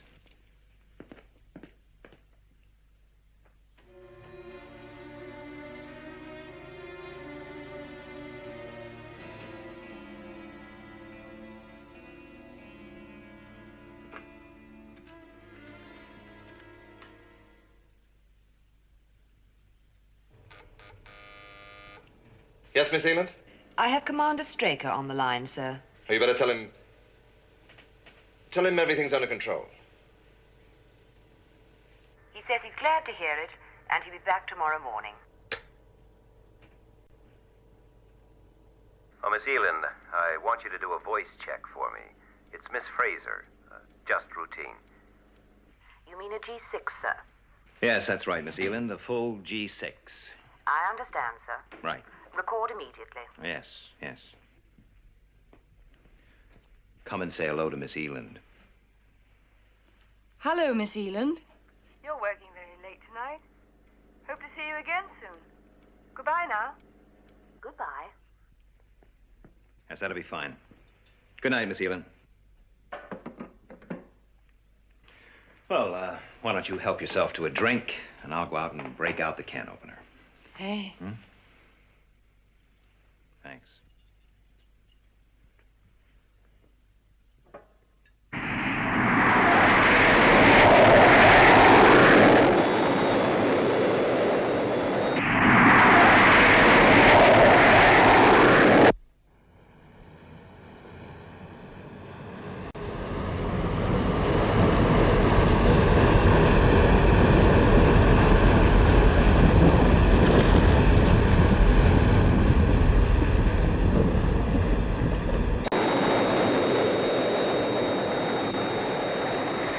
We can see it.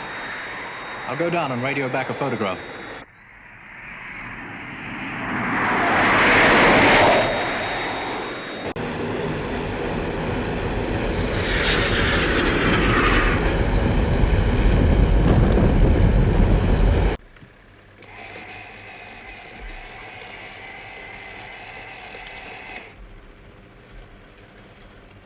Transmit a print of this to Shadow Control.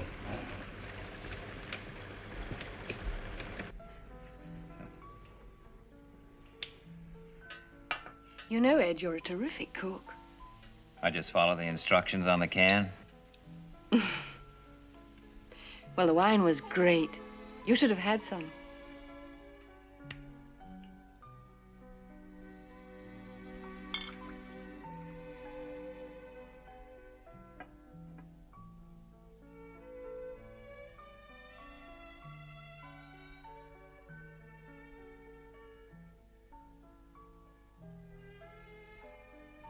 You know, you have a nice home here.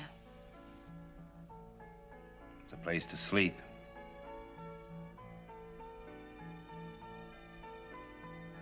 You know, it's funny, Joe. I enjoyed today. Ever since my divorce, I've kept myself pretty much to myself. You know how it is. Yes, I do know.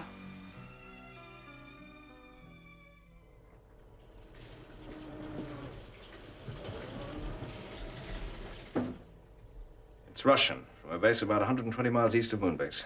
Russian? Yes, it's a mobile rig used for commercial mining in rich surface ore areas. Get onto their base. Tell them unless they divert their machine. I'll explain the situation, sir.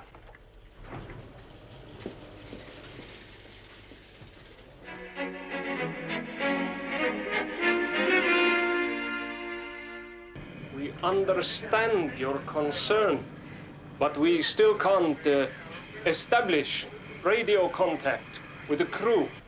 Something must have gone very seriously wrong.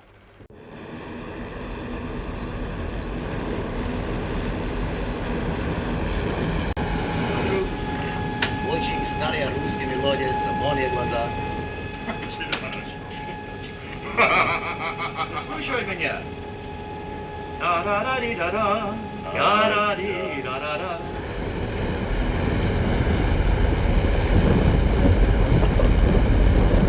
I'm sure they're out of control. All we can do is to keep trying. Get me Shadow Control. We've contacted the Russian base. There's a crew of 2 on board, but no one can contact them. Is the radio link okay? It seems to be. They just don't answer. What's the vehicle's position now? About 20 miles east of the base.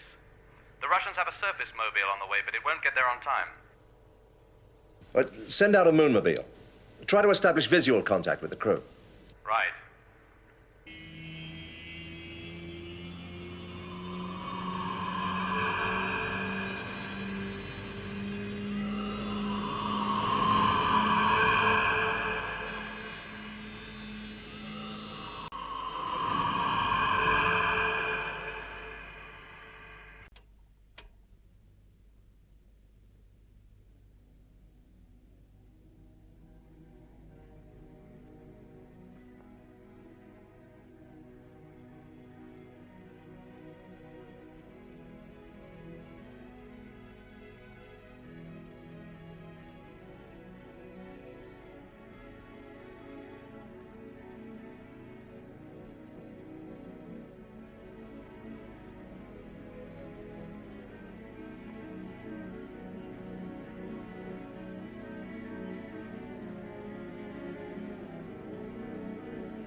We should be making visual contact any minute. Yes, I'll make it about 2 miles.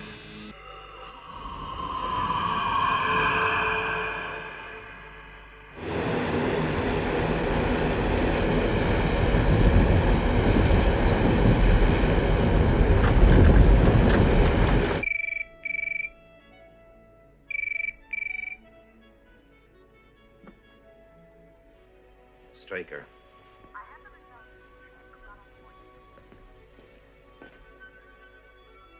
Yes.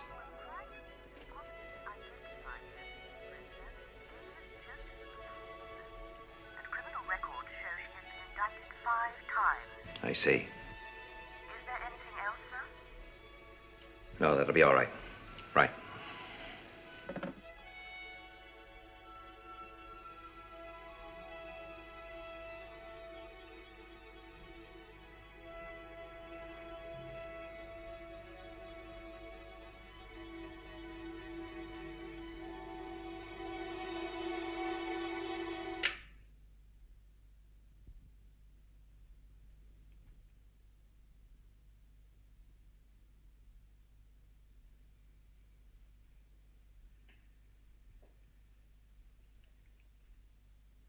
What's the matter, Ed?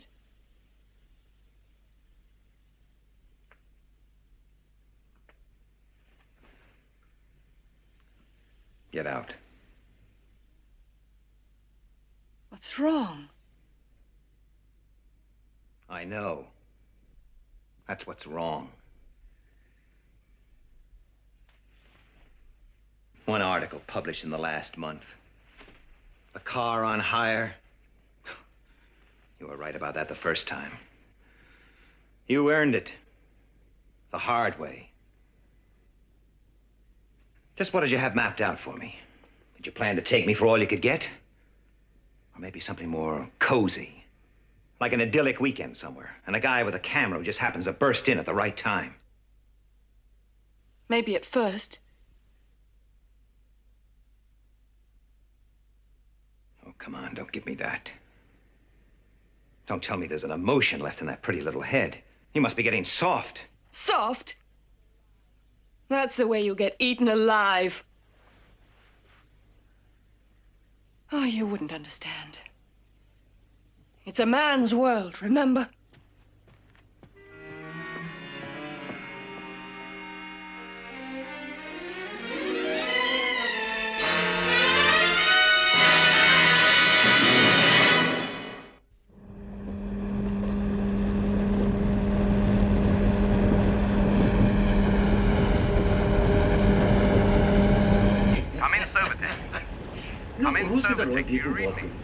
No. Come in, Silverton.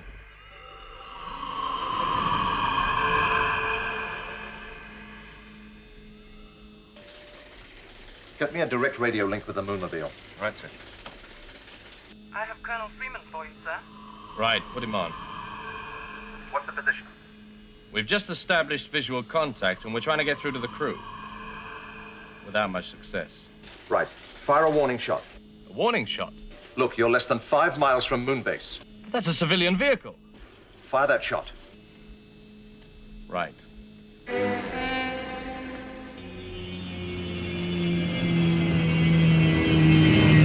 Range 480 yards. Angle 0.28. Not too close.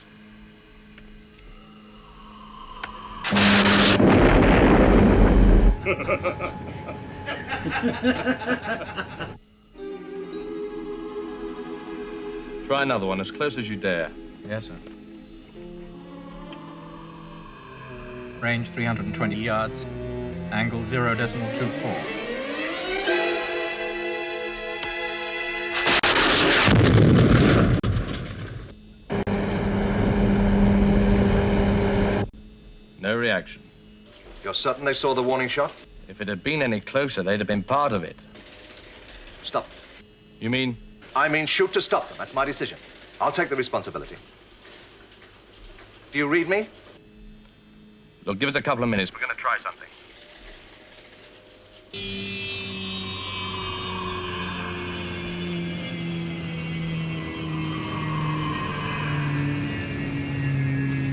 Come in, M3. Come in, M3.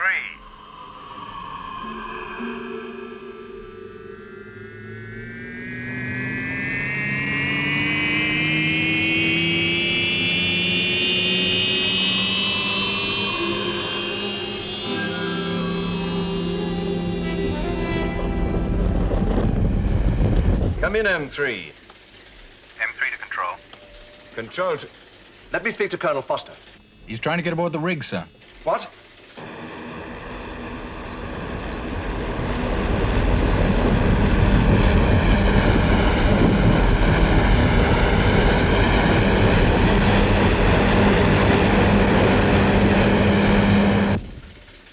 made it?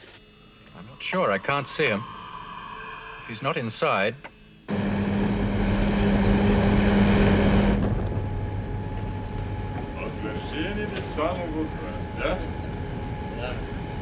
Nice room. Я немножко устал. Я хочу спать. А! Здравствуйте, друг.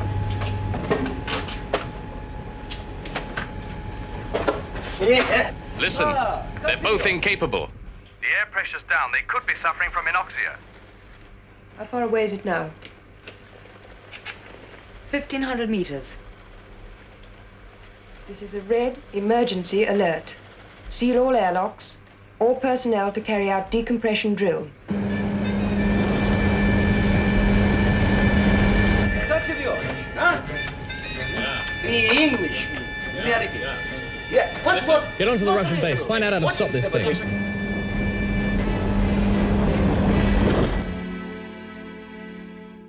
Yes, I understand.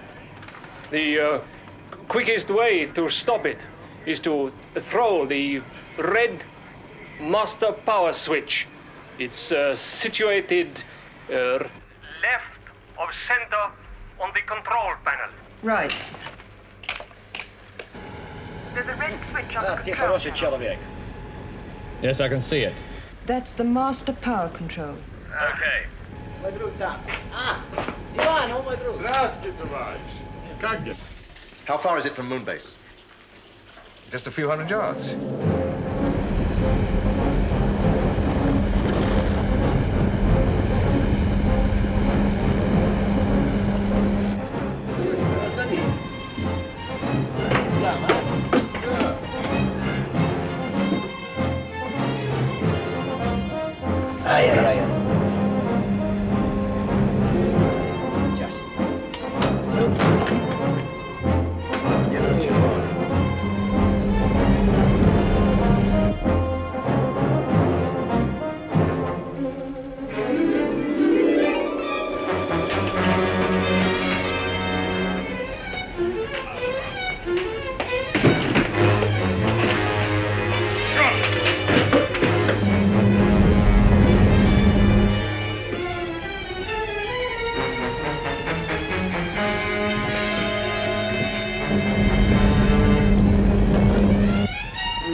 There must have been a slight pressure leak.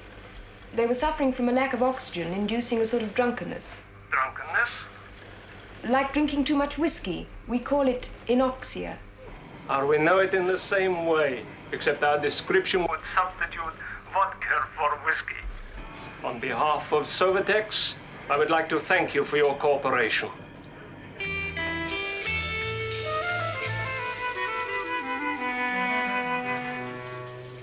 Good morning, sir. Ford? Oh, it's all sorted out. Yes, sir. Clever girl, Miss Fraser. You were pretty quick with the voice print. Hello, Miss Zealand was enough. The international crime computer did the rest. She's got a record as long as you're on. Is she wanted by the police? Not at the moment, but she won't stay out of trouble for long. Her kind never do. Maybe. Where's Colonel Freeman? In your office, sir.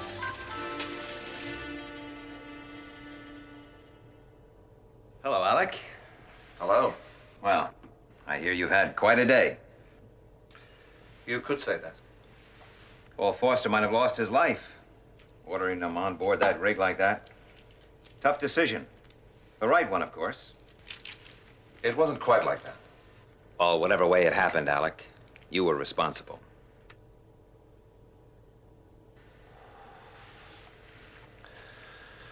I certainly have to hand it to you. That Miss Fraser, she didn't have you fooled for a moment. If that'd been me, I'd have probably got myself emotionally involved or something. Yes, I could see how it could happen. Well, say, Alec, Well, it's all yours. Now, the other side of the fence.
Dr. Strangers, welcome to London. Thank you very much.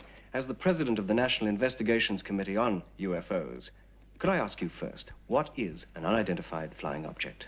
Yes, an unidentified flying object is any object whose behavior violates every known law of aerodynamics. Politicians, understandably, are loath to commit themselves on the subject, but have any leading statesmen given their opinions about UFOs? Congressman Gerald Ford stated time and time again that he would prefer open congressional hearings rather than hearings behind closed doors. But as a matter of point, the late Robert Kennedy made a statement that not only does he believe in UFOs, but he also believes that they come from other planets. I see. Could I ask you this? Has any military expert, for example, ever commented on United States or international involvement with UFOs? In New York City at the Waldorf Astoria Hotel, the late General Douglas MacArthur made an outstanding statement that almost tumbled the foundations of the very press. And he stated, and I quote, "War on Earth is fast becoming obsolete. It'll be replaced by war between planets. It would do good for every nation on Earth to unite together in order to form a common front against possible attack by people from other planets."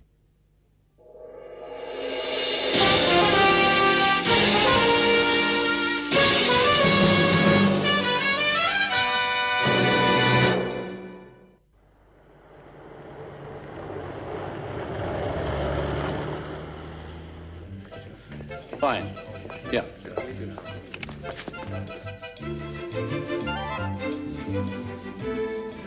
I'm so sorry. My pleasure.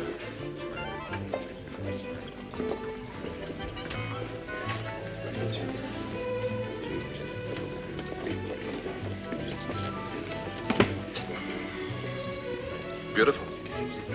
Very. And out with the boss, eh? You know her? I know her, but she doesn't know me. Do you remember the Dalotek Affair 6 months ago? The Dalotek Affair? I remember. The Dalotek Affair. The Dalotek Affair. The Dalotek Affair.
survey. Thank you. Is there anything else? No, that's all.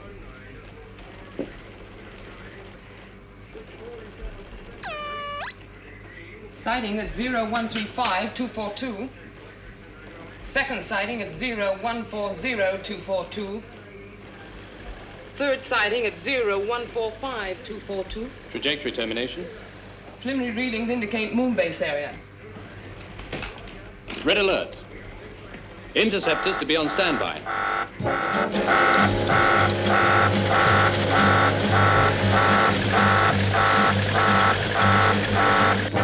Attention all defense systems.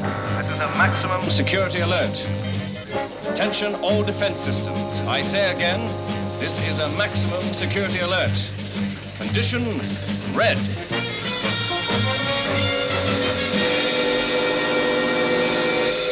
UFO sighted. ETT, area 140, 60 miles from Moonbase. Well, there's nothing for them there. Are you quite sure? We've checked it. We seem to be faced with a UFO attack in force on an area of bare lava rock. Look, don't try to figure them, Foster. Launch your interceptors. Interceptors immediate launch.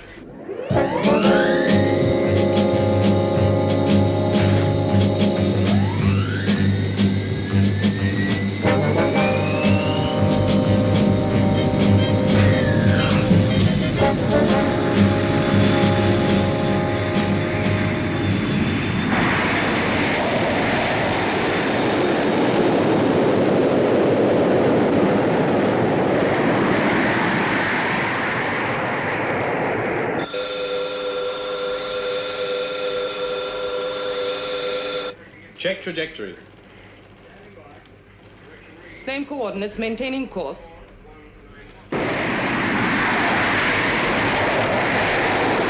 Switch to onboard computer. Roger.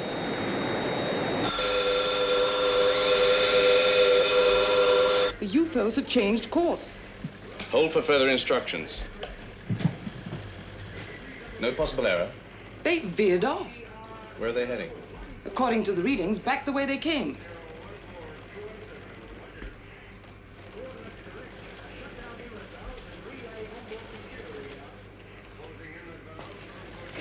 Interceptors return to base.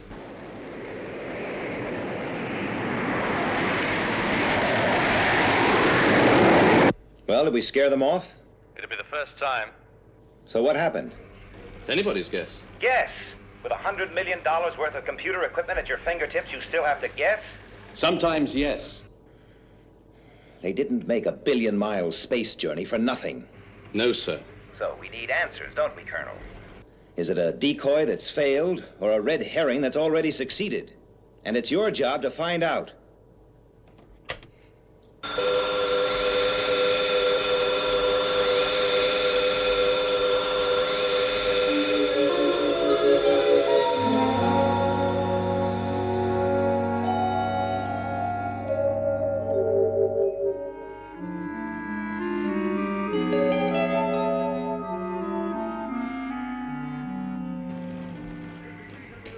I have a sighting.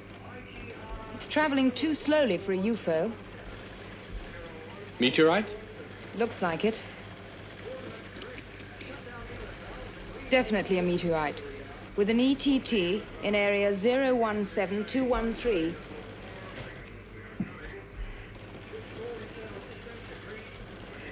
Let me Commander Straker. Yes, sir. Straker. We're tracking a meteorite. A what? A meteorite. You videoed to tell me that.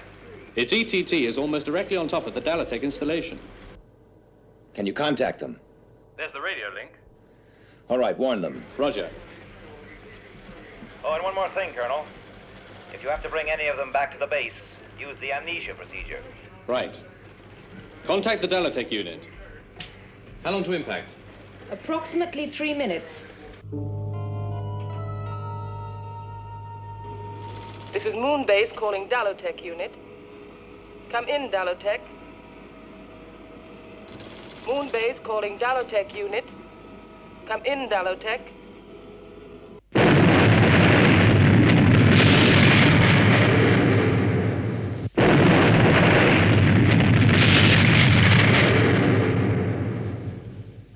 recorders are all in circuit.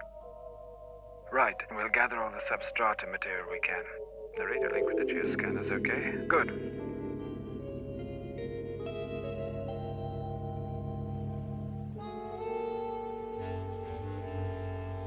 Get down.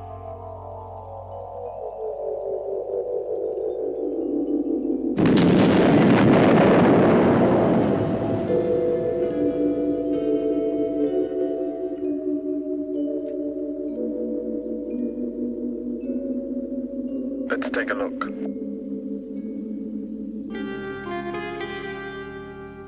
I've told Foster to keep Moonbase on green alert for the next few days. Hey, maybe they were after the Dalotek installation. Oh, don't talk to me about Dalotek. I've been avoiding their president all morning. Well, what do you got against them anyway? They shouldn't be allowed up there, Alec. A private corporation has no business on the moon. Besides, all the valuable mineral deposits were taken away long ago. No, Dalotek is just wasting time and money. That's their problem. Now it's our problem, Alec.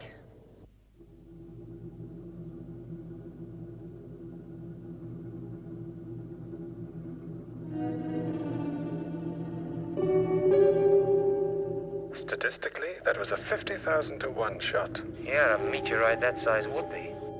I suppose if we finish this session, we'd better go back and check the base. A piece of debris could have punctured the outside pressure skin.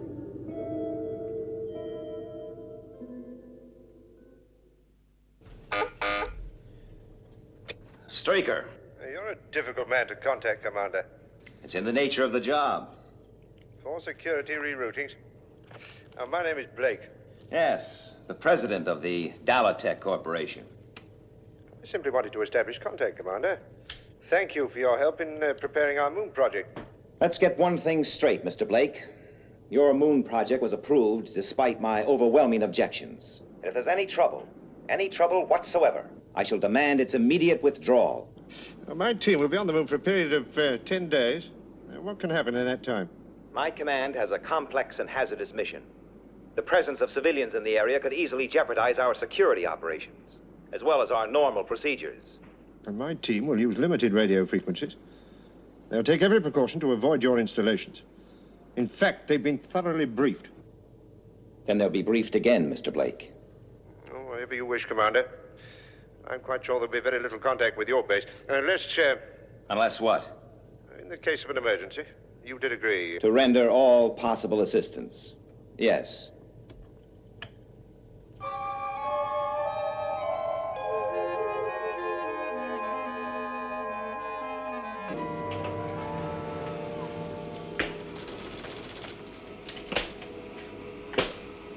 Pressure normal on 1. Pressure normal on 2. Come in, Dalotek. Come in, Dalotek. Our friendly neighbors, the military.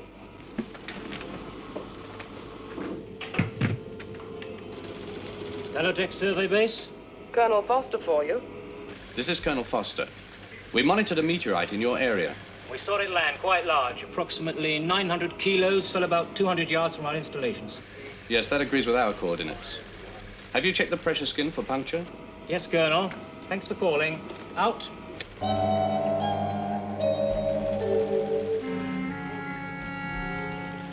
Any damage? No, everything's under control. Good. And will you be finished on schedule? Yes, I think so, provided those meteorites leave us alone. Right. I think that's all. Oh, I talked to Commander Straker about that military installation near you. It's my impression that he's looking for trouble. Make sure you don't give him any. Don't worry, we're keeping right out of their way, playing it strictly to the book. Fine. I'm afraid you have those Dalotek people on your back door for the next 10 days or so, Colonel. We've had no trouble. Just the same, I want you to go over there and make sure they're following the agreed procedure. And don't make it too easy for them. What's happening? What's going on? Loss of signal. Run equipment check. Breakdown in Moonbase video link.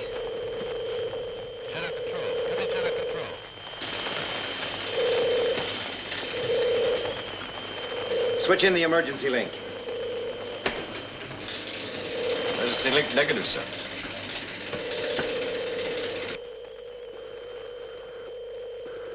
I can assure you, Colonel, solar activity is minimal. You're sure? What else can it be? A fault in the equipment. The checks say no. Look, run a new test series. The solar wind has disrupted communications more than once. It's not responsible this time. Just run the test.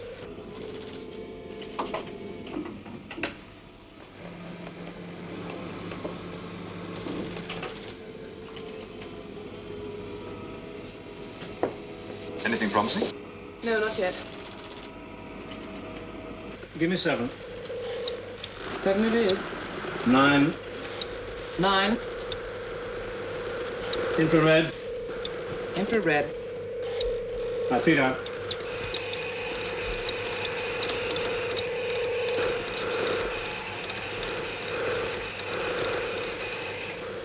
Thank you.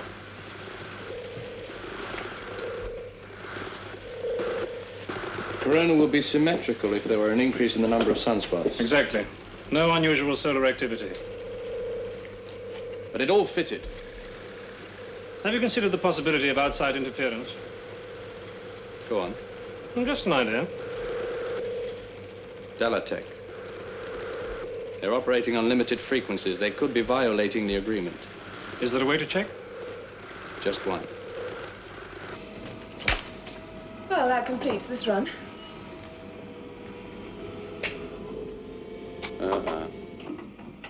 What is it? Trouble?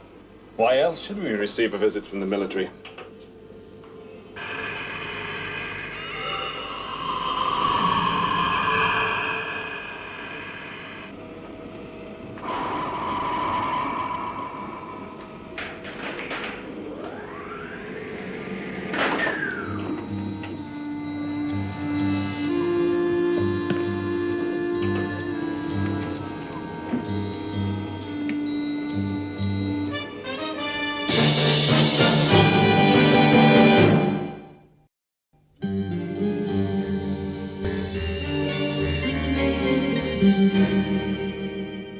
We're operating well within the prescribed frequencies, Colonel.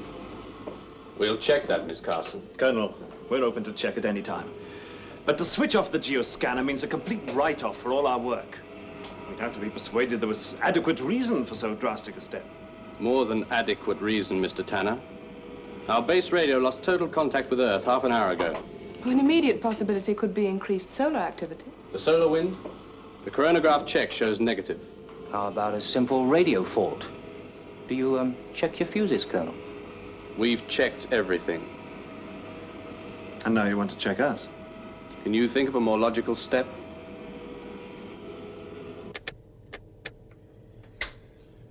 Run another communication check on Moonbase, will you, Alec? You ordered a continuous check 30 minutes ago. Yes, yes. Why don't you get some sleep? I will, but not until that video link is back.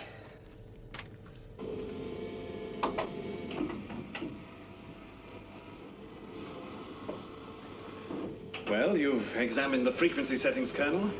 I think they prove that we followed the agreement to the letter. It proves that you haven't intentionally been operating on limited frequencies, but you could have used them inadvertently. Miss Carson is in charge of the geoscanner. She's very experienced. I can imagine.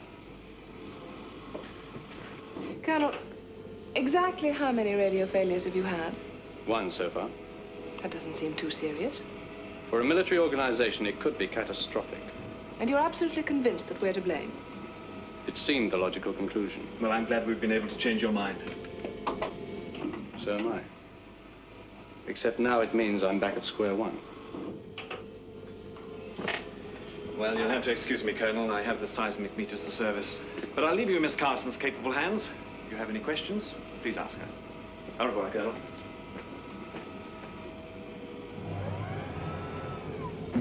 Miss Carson, Jane, up here formality's a little superfluous. Paul. All right, Paul. I have the impression you're not still 100% certain that we're not the source of your difficulties. And I can see I'm right. And I suppose next time there's a radio blackout, we're going to get the blame. No, but it means I shall want to make an immediate check on the use of the scanner. With a complete radio failure, how can you? We're 50 kilometers away. We'll install a landline between here and Moonbase. That way we'll always have a direct link. And? The geoscanner is the only piece of equipment you have powerful enough to disrupt communications. If there's another blackout and the geoscanner isn't transmitting, We're then... in the clear. Yes. But you'll have to take our word for it that we're not transmitting. I'll take your word for it. Honestly, I don't think we're to blame, Paul. I've been very careful. So have Mark and Phil. Well, we'll install the landline immediately. I'll wait for your first call.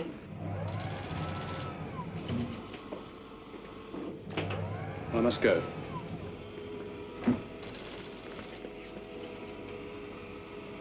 Have you seen all you want? Yeah, I think I've seen about everything. And are you satisfied? Very.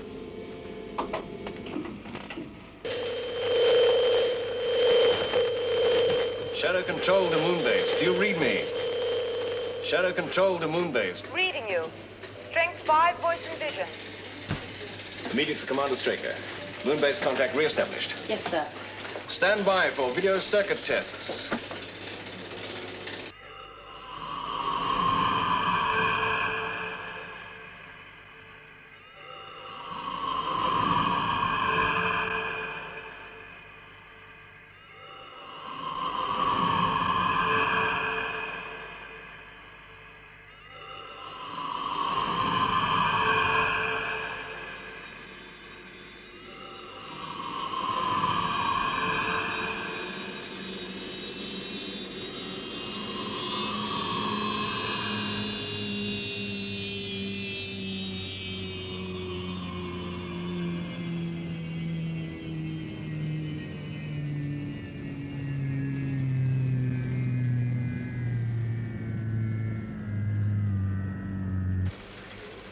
Landline installation complete, sir. Right.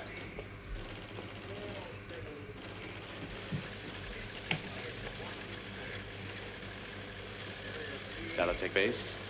How's reception? Well, our own private line. I'm flattered. Tell me, Jane, what do you do in your evenings off? Well, I know this marvelous little Italian restaurant not 200 miles from here. How about dinner? Do they have fettuccine? Beautiful fettuccine. And a fat Italian mama who does all her own cooking. You've been there. I'll reserve a corner table. And we'll sit and look at the stars. And our only problem will be... How the devil do we eat fettuccine through a 1/4-inch space visor? Oh, listen, I've got a moonship coming soon, so I'll have to be going.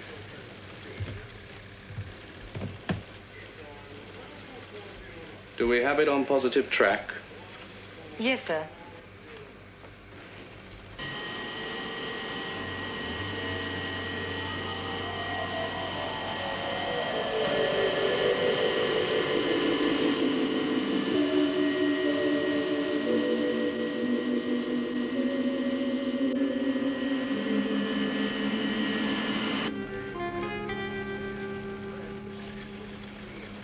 Control to lunar module.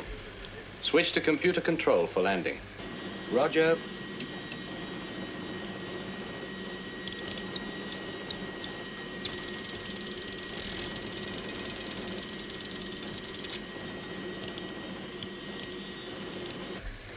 Landing is go. Thank you, Control. On computer?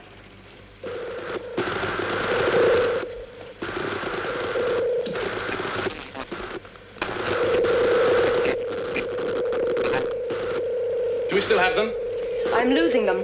Radio malfunction. Control to module. Switch to manual. Control to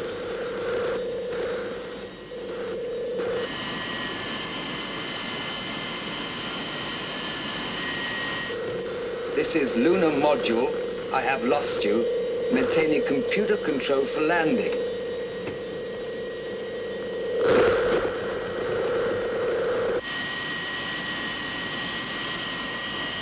Switch to manual. We have radio blackout. This is lunar module. I repeat, lunar module. I have lost you. Maintaining control for computer landing.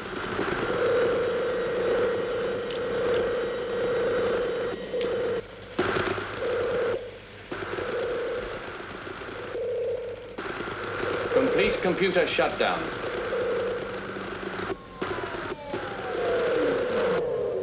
This is lunar module. This is lunar module.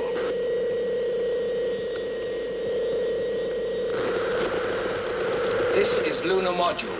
Switching back to manual control.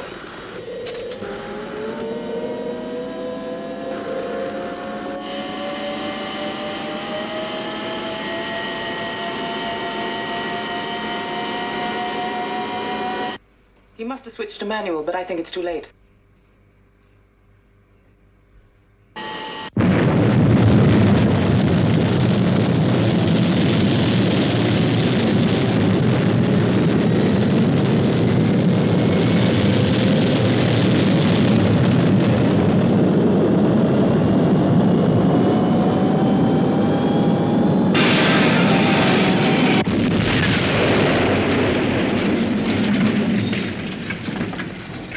Get a rescue team out there.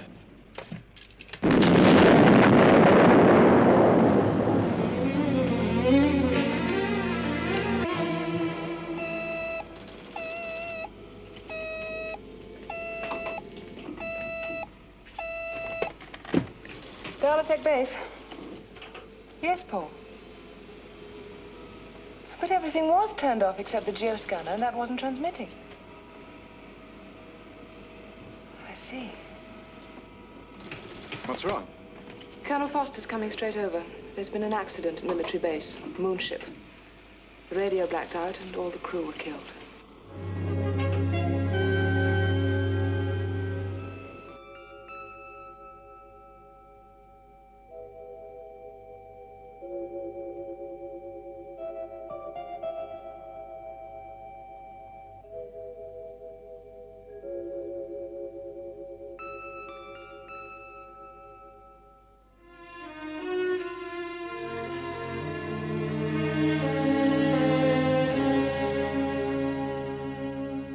I say you're responsible. I understand how you feel, Colonel, but you're wrong. I made the mistake of believing that last time. And what do you intend to do about it? End your operation. But you can't mean that. Look, who do you think you are? You don't have the authority. I do mean it. And I do have the authority. But the project's almost completed. I have no alternative, I'm sorry. Remove the circuits. Don't touch the equipment. This is private property. Colonel, I can't allow this. Those circuits are irreplaceable. Exactly. I'd like to speak to your commanding officer. There isn't the time. And it wouldn't matter anyway. The circuits come out. Put them in the moonmobile. You haven't heard the last of this. Maybe. But we've heard the last of that.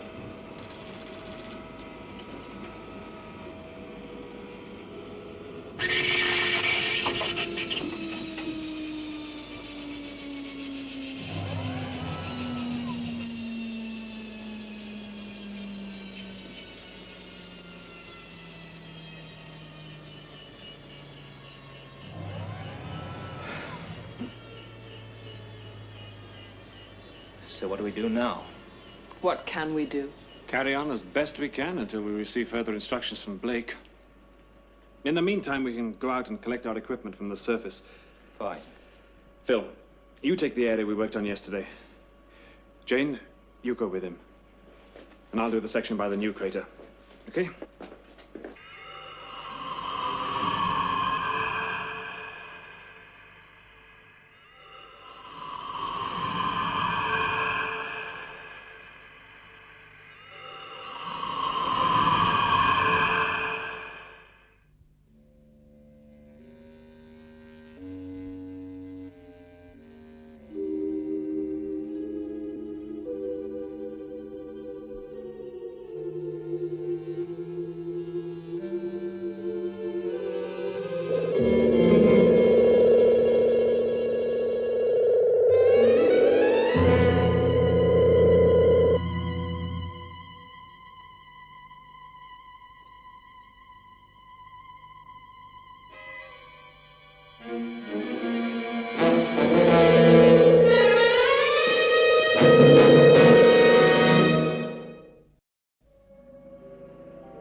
What is it?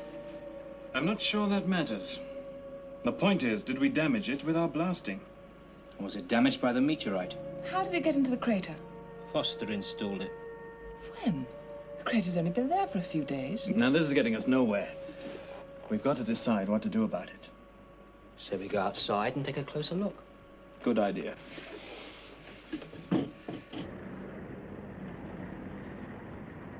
The decision was taken by the commander on the spot.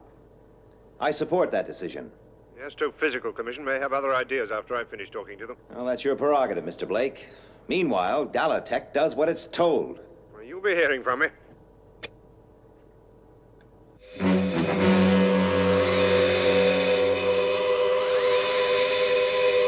Sighting 4028.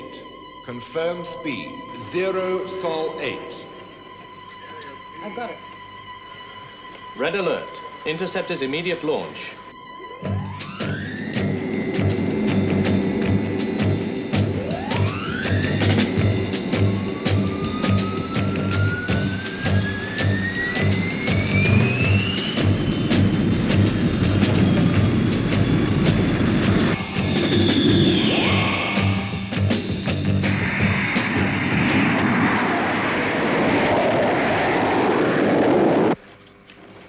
We've picked up a UFO.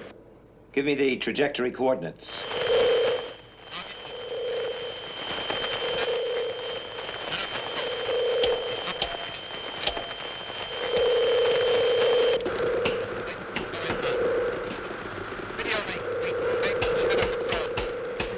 Another blackout. Try and reset. Anything? Nothing.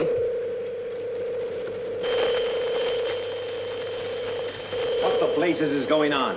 We've lost them again, sir. And the emergency link? I've tried it. Keep trying. Yes, sir. Shadow control to moon base. Do you read me? Nothing, sir.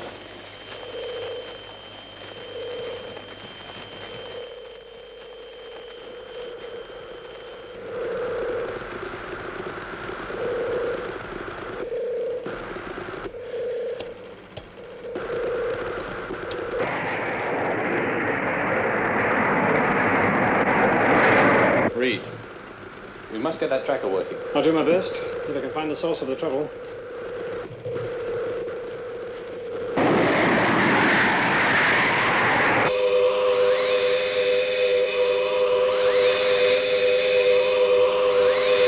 UFO maintaining course.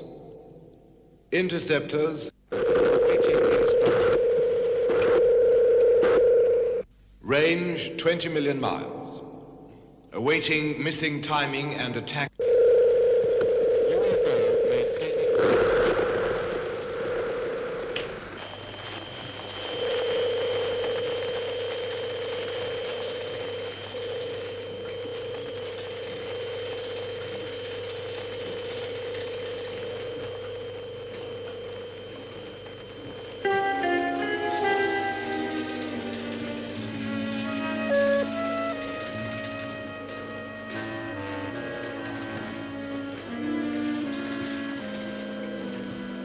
Lieutenant Ford, will you come into the office?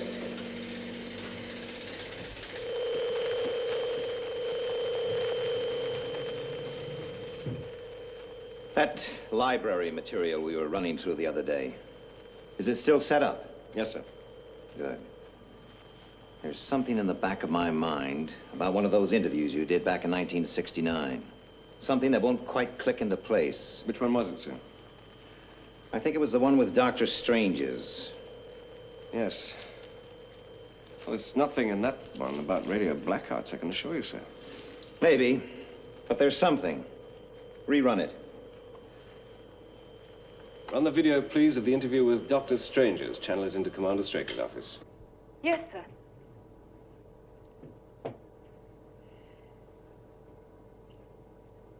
Dr. Strange's, welcome to London. Thank you very much. In this year of 1969, man has just landed on the moon and we're bursting with newfound knowledge about space. But we have so very little on unidentified flying objects. As the president of the National Investigation I remember all Committee this. on UFOs, Let's see the second half. Could you tell us first what is an unidentified Wind on. object? Yes.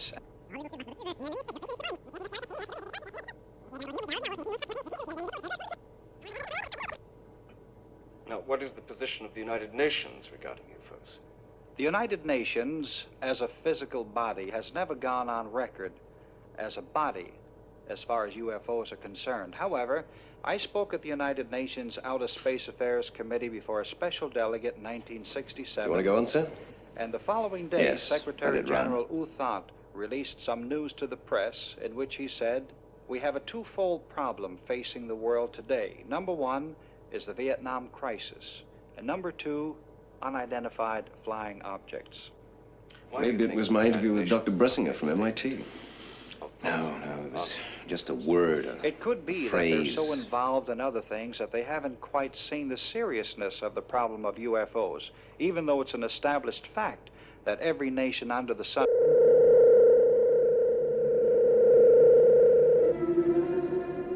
Let's go back.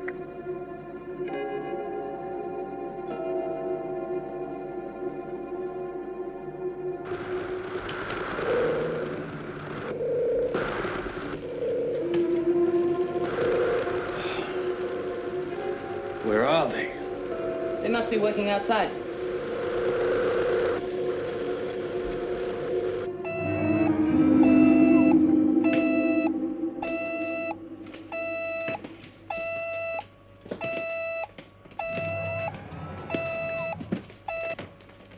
Dalotek. Another radio failure. Yes. Both our bases are in imminent danger. Get me Tanner. Colonel Forster.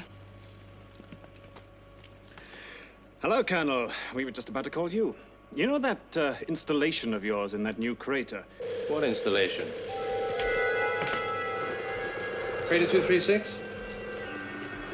Well, if there's an installation there, Tanner, it doesn't belong to us.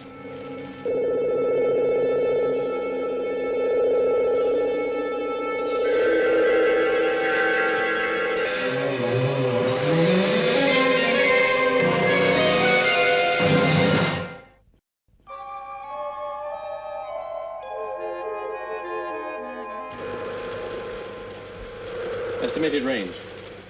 Approximately 2.2. 5 minutes from the last known trajectory termination.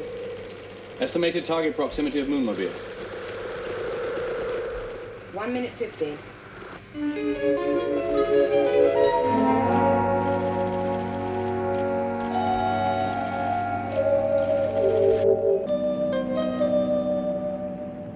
As a point of historical interest, how long have UFOs been sighted and reported?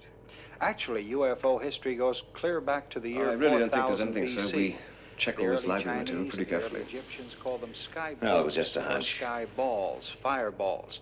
The ancient Romans Hold called it. them fiery discs, and the ancient Greeks called Stop them the tape. shining or fiery. Run back a few feet. Go back 10 feet. The early Egyptians called them sky boats or sky balls, fireballs. The ancient Romans called them Fireballs. fiery discs, and the ancient Greeks called What's them another word for shining fireballs, or Lieutenant? fiery shields. Thunderbolt? Actually, clear up to this Or? year of 1969, UFO history Meteorite. has posed many problems. And the biggest problem Crater is 236.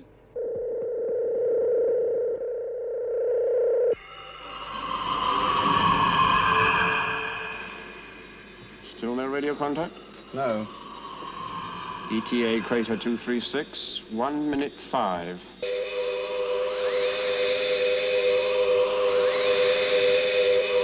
Range 10 million miles. The position is becoming only too clear, Lieutenant. Just as we hear that Moonbase is under attack from a UFO, radio contact is lost. Now, something is jamming the signal. I believe the cause is some sort of alien device in Crater 236. It was sent in using an orbit that would make us think that it was a meteorite.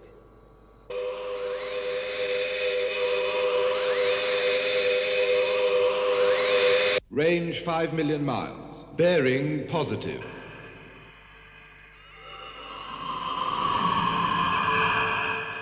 Do we go on without confirmation? Our orders are to go straight in and destroy the installation. What about the Dalotek base? It's pretty close by. I assume Colonel Foster's thought of that.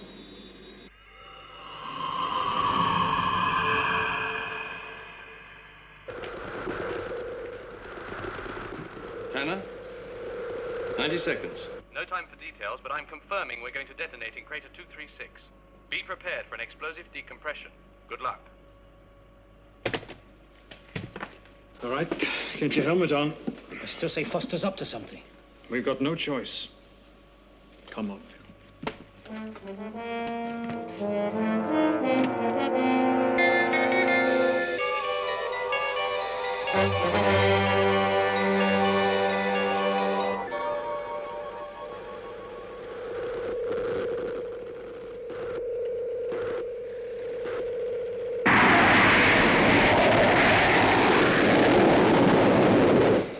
Interceptor leader to Moonbase.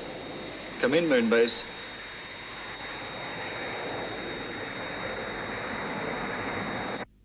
The interceptors are in position, awaiting timing and attack data.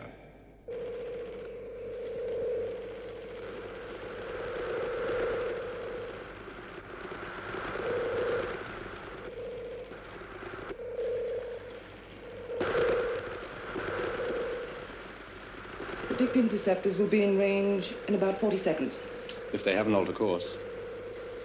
Estimated proximity of Moonmobile. They should be on target just about now, sir. They better be.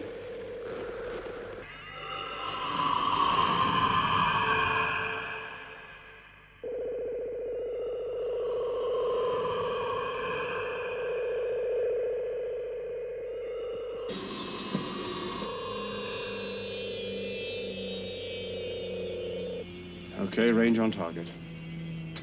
Range on target.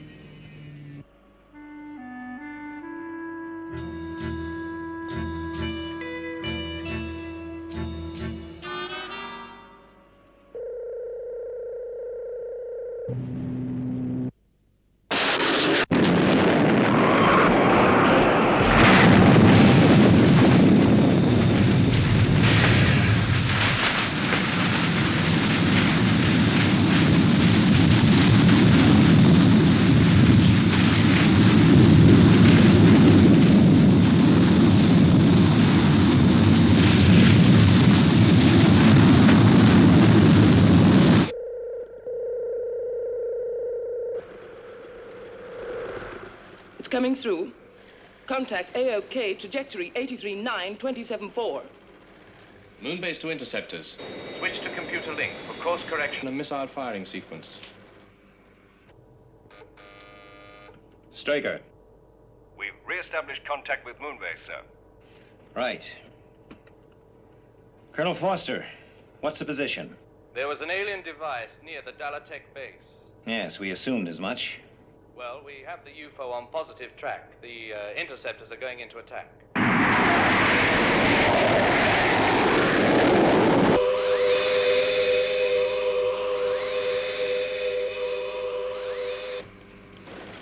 Missile launch, -8.5.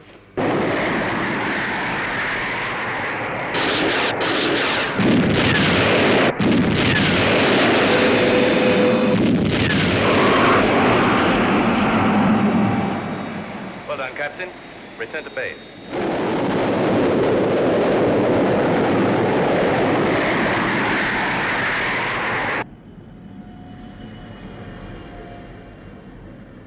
And how are the Dalotek personnel? Well, they were shaken up a bit at first, but they're fine now. The Moonmobile is bringing them back to Moonbase. Right. You'll have to use the amnesia procedure. I'll take care of it. Out.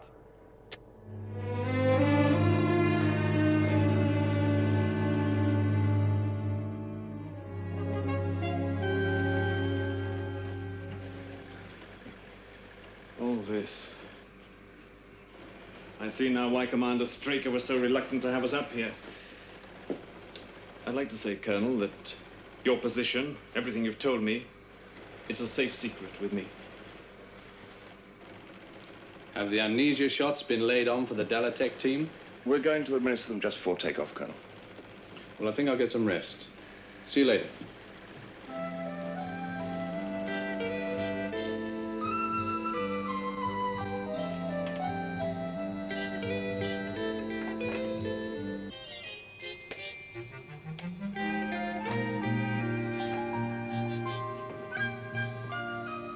Hello, Paul. Hi. I wondered why they brought 2 coffee cups. How do you feel? Fine. Can I get you anything? No. Paul, I wanted to apologize. For what? All the trouble we caused you losing that lunar module. Come and sit down. Look, it wasn't your fault. There wasn't anything we could have done. But it would have happened anyway. It was inevitable. We never did eat that fettuccine. We will. But when you've forgotten about this, Forgotten? the amnesia shots, that there's nothing to worry about.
Thank you.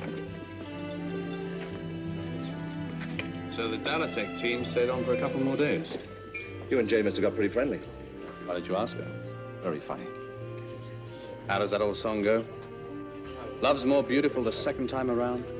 Just as wonderful with both feet on the ground. Excuse me. Excuse me. I don't think you know me, but my name's Foster. Paul Foster. Now, I would say you are some kind of geologist. May I sit down?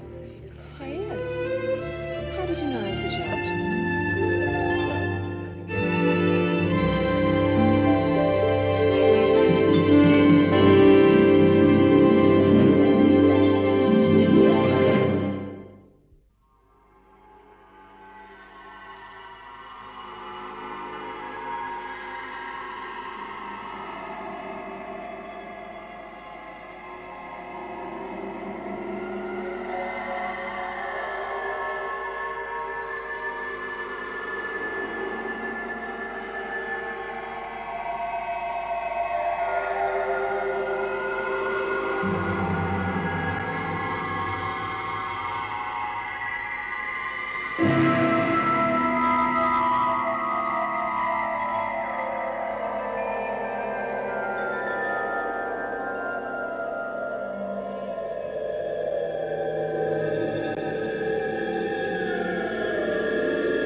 The accused will stand.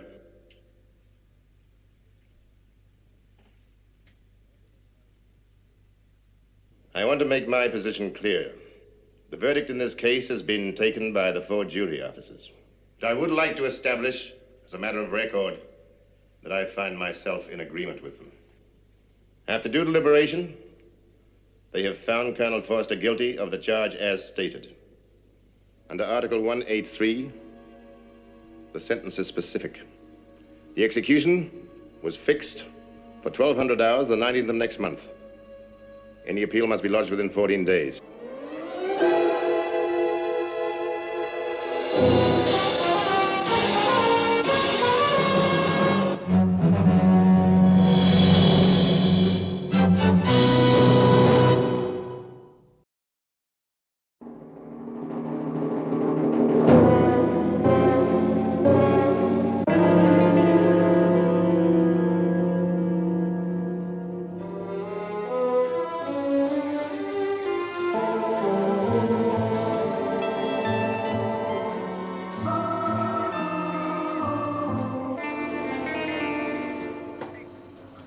Has Colonel Freeman left? Yes, sir, a couple of hours ago. Shall I contact him?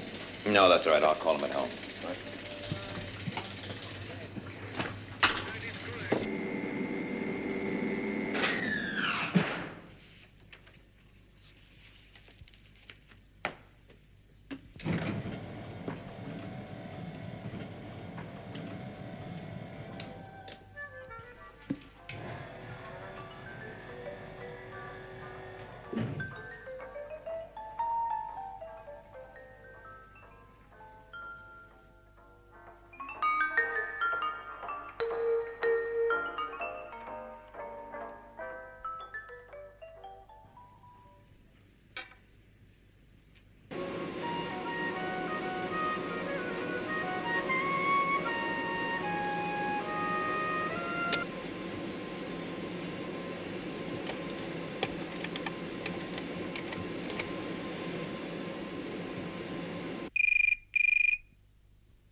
Freeman. Alec? Oh, don't you ever sleep? Hope I didn't wake you up. Oh, sure. Listen, Alec. There's a few things I want to check. Now, first of all... Hold it. What is it? What's wrong? Don't say anything. I've got an E alarm.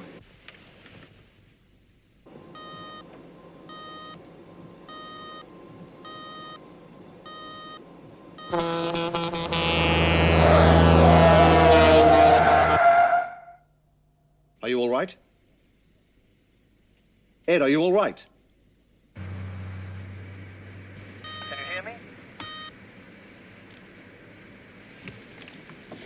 Yes, I'm fine, Alec. It's a bugging device. Somebody's out to get us, Alec. I've got a pretty good idea who it is.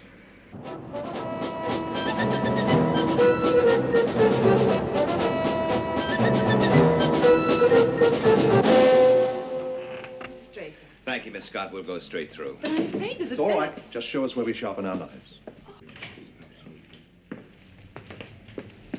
I'm sorry, sir. Don't worry, Miss Scott. Stopping runaway trains is not part of your job. Straker, this is a most unpleasant surprise. Yes, I'm sure. You know Jackson, of course. Of course. The eyes and ears of the world. Commander. Colonel Freeman. I'd shake hands, but you know how it is. I can't bear to touch anything slippery. Well, now we've dispensed with the pleasantries.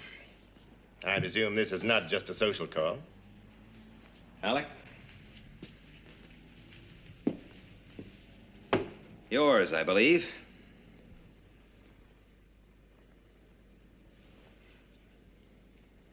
Yes. Standard Mark IV bugging device. Range about 3 miles. Planted in my car. Why? 2 reasons. One, to test your security. And the real reason? 2 days ago, we had to squash a press report. It concerned a skydiver's rendezvous with a supply ship. It named the exact position and time. We had to go right to the top to get a suppression notice. Yes, it would have been unfortunate for Skydiver to have surfaced and been greeted by a boatload of reporters and photographers. Is this some kind of a sick joke, Henderson? You have got yourself a major security breach. You'd better believe me. We've checked. The information was never circulated. It's specific to Shadow HQ under the studio. To put it bluntly, someone you know, work with every day, is a security hazard. Just give us the details. We'll find out who it is. If you don't, we will. It's been very nice dealing with you, Mr. Foster. Well, let's hope it works out. Oh, don't worry, it will. I promise you, I wouldn't have let Diana here sign the contract if I hadn't thought she had a great future. You know, one day your studio is going to thank me. This is just the start of our long, friendly relationship. Well, don't forget the contract is subject to the director's approval. Oh, of course. But I'm sure we can come to some arrangement, Mr. Foster. We can help each other, if you know what I mean. Henderson was right.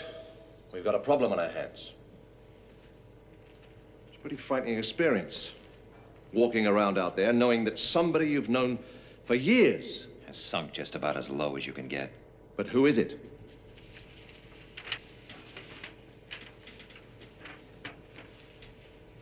The coded message to Skydiver. The one that was leaked.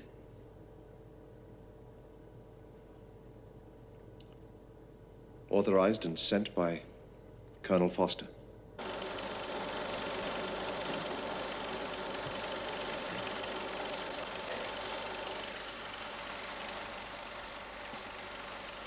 Hi.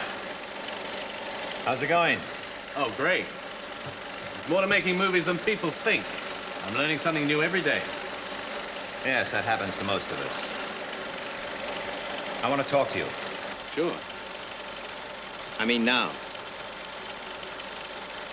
Get rid of the crew.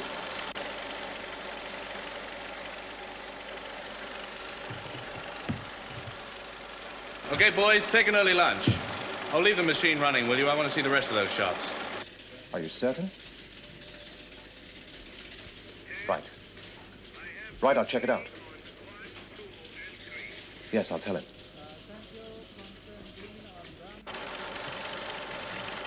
Close the door.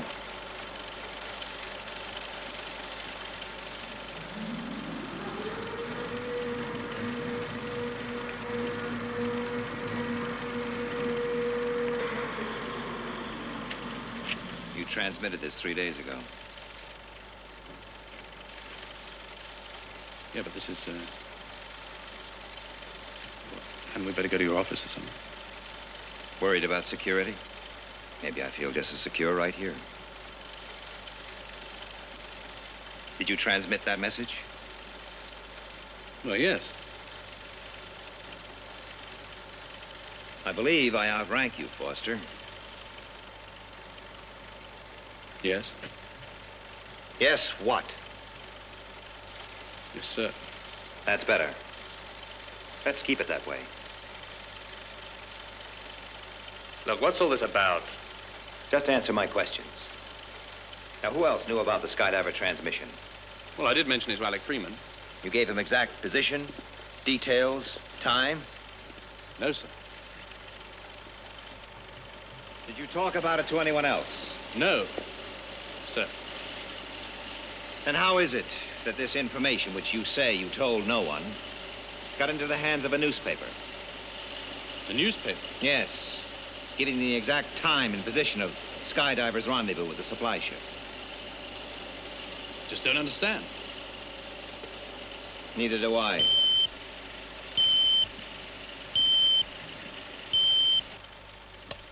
Straker. I just had Henderson on the line. There's been another security leak. It concerned a routine flight from Moonbase. Who planned and authorized it? Foster. Thank you, Alec.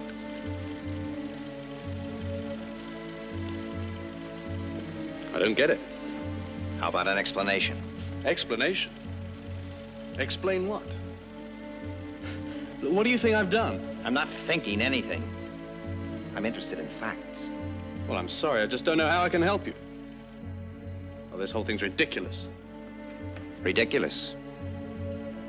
Maybe you'll think a military court is ridiculous. A military court? When I tell Henderson the position, the outcome is obvious. And you'd better consider this. SHADO is run as a military organization. We're at war. You realize the penalty for espionage.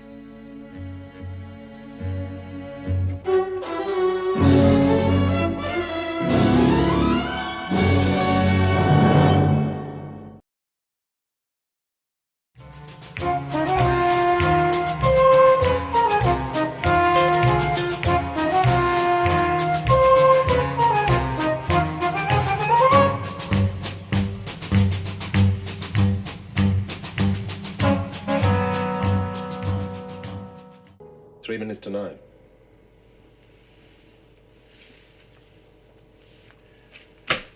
Right.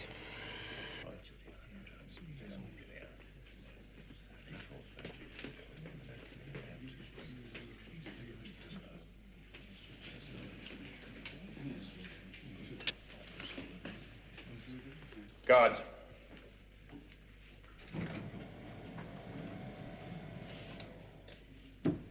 I convene this court-martial by the authority invested in me under Article 183 of our charter. I must remind you that as of now, everyone in this room is under oath to speak the truth.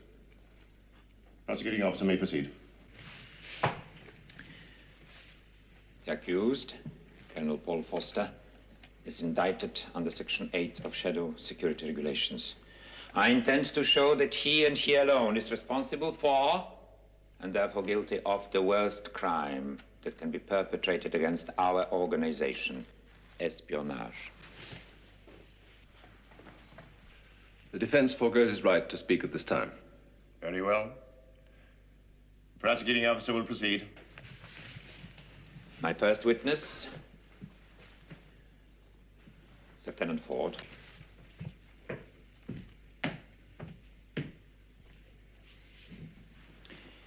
You are Lieutenant Keith Ford, and you're a senior operative in SHADO Control. Yes, sir. Do you recognize the apparatus on the table beside you? Yes, sir. It's a standard code and transmit device. Like the one used in SHADO Control? Yes. Will you tell us how it works?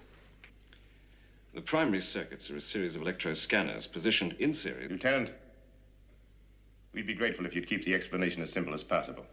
Yes, sir. The information is inserted here. I see. In what form is this information?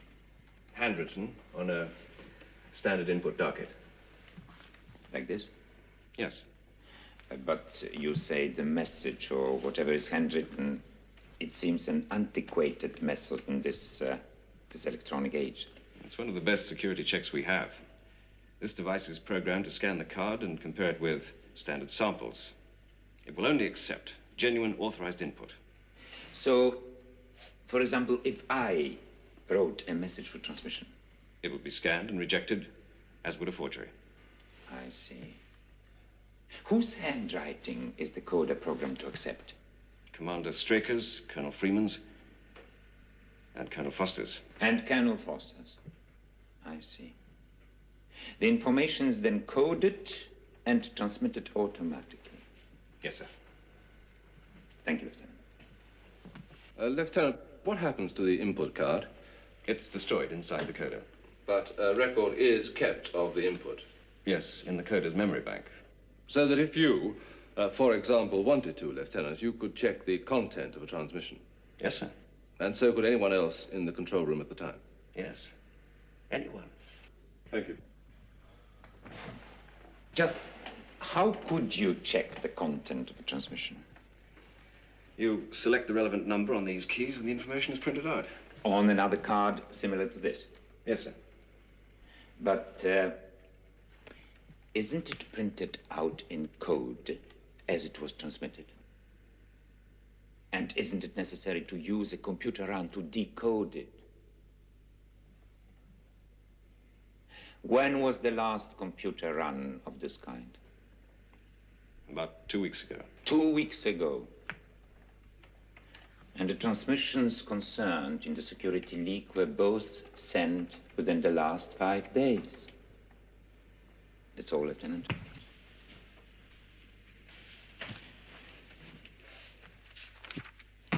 Will Captain Waterman come forward, please?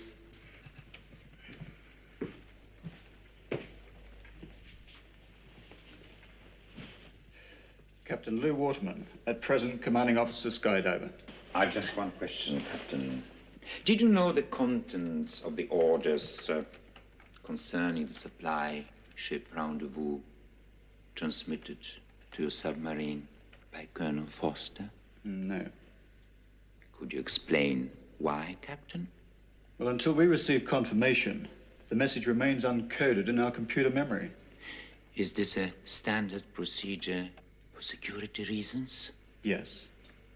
So neither you nor any of your crew could have leaked the information? No. Would you mind speaking up, Captain? No. Thank you.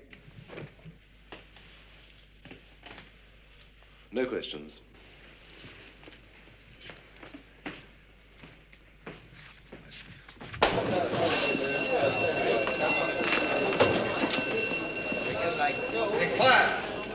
You sure about this? Certain. I've seen it myself. It's an open set. Well, that's just great. Set up the reverse. Keep it fairly low. Where'll you be? I'm going to see Ed Straker. He's supposed to be the head of this studio. Straker, Commander-in-Chief, Shadow Operations. Commander Straker, is Colonel Foster a friend of yours? He's an officer, serving under my command. But is he also a friend? Not in the sense you mean. This comrade, is he guilty of espionage, a traitor, a spy? In your opinion, of course. You mean my opinion as a man, or as Colonel Foster's commanding officer?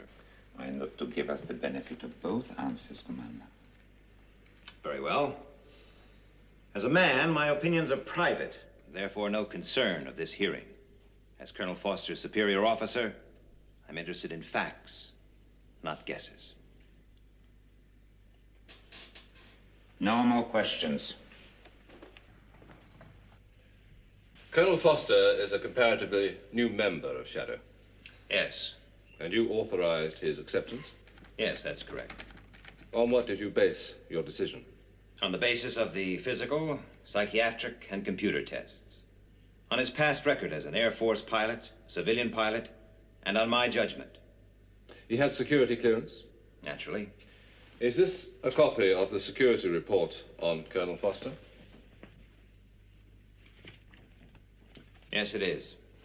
Commander, would you read out aloud, please, the last paragraph? Colonel Foster is considered to be an excellent security risk, and we recommend Class A clearance. Thank you, Commander. Commander, you will see that I was one of the examining officers on that report. Yes, your signature is here. Well, it only goes to show that we can all make mistakes. Don't you agree? Thank you, Commander. I think this may be an appropriate time to adjourn. We'll resume at 1400 hours.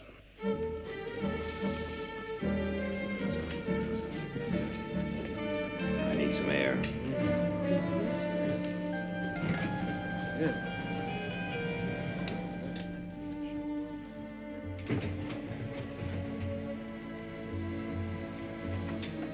Excuse me, sir. Carl Mason wants to see you. He said it was very urgent. Not now, Miss Ela.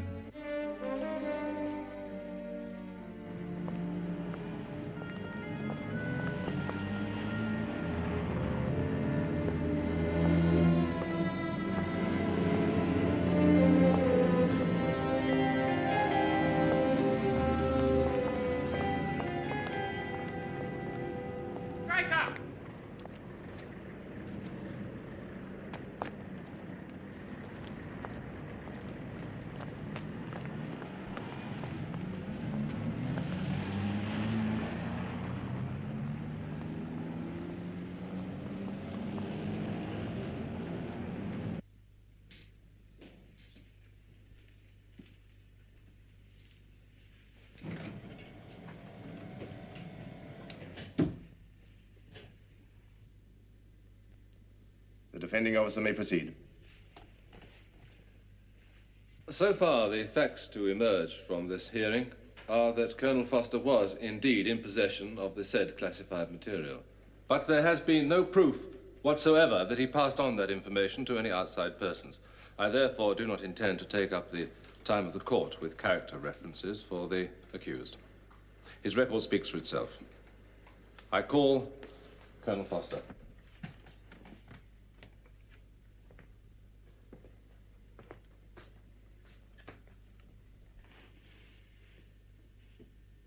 Foster, Paul J., 804.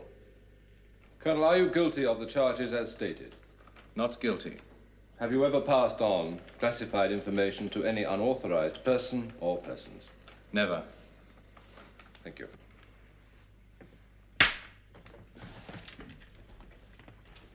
Colonel Foster, would you say that you have a nervous disposition? You're the psychiatrist. Please answer my question. Normally, no. I'm not a nervous person.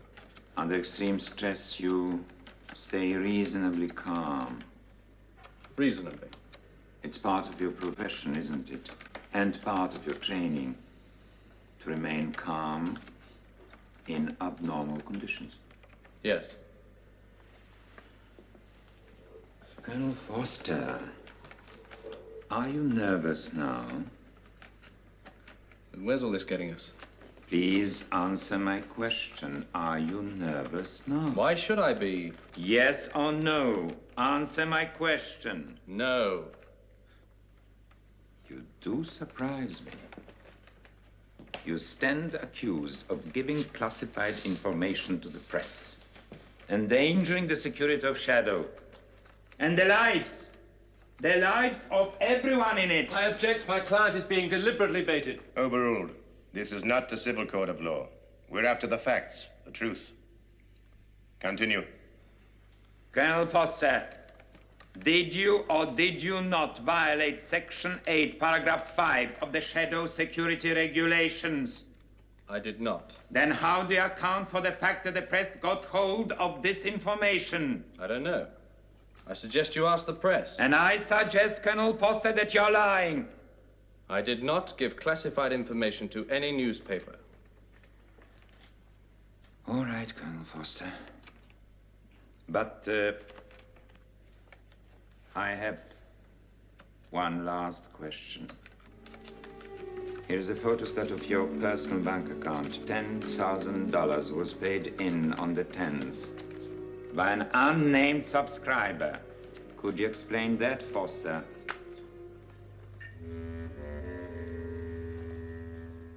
I can't.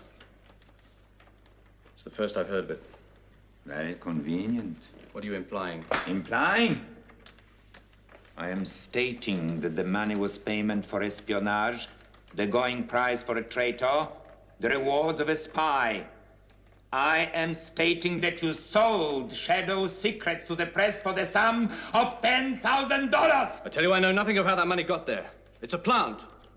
Someone's trying to frame me. You're absolutely nervous now, Foster. This whole thing is ridiculous. He's twisting the facts. I really must protest. My client has again been deliberately baited. Order! I want order here. It's a pack of lies from start to finish, and he knows it. All right, Foster. Where did that check come from? I don't know. Now, I'm going to ask you just once more. Where did that money come from? I tell you, I don't know. All right. Alec, how can we find out about it? A Swiss numbered account? You tell me.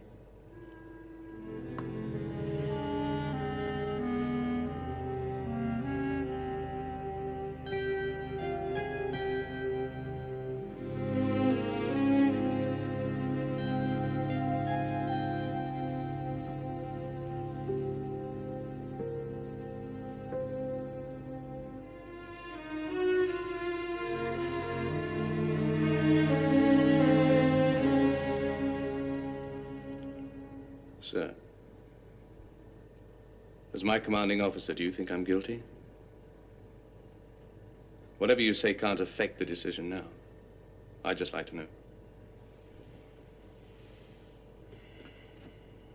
All the evidence in that court-martial says yes. But if you want a gut reaction, no.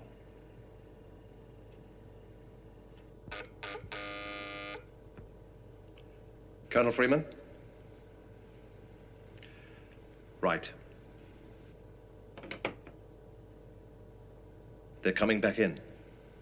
They have found Colonel Foster guilty of the charge as stated. Under Article 183, the sentence is specific. The execution was fixed for 1200 hours, the 19th of next month. Any appeal must be lodged within 14 days. This court-martial is closed.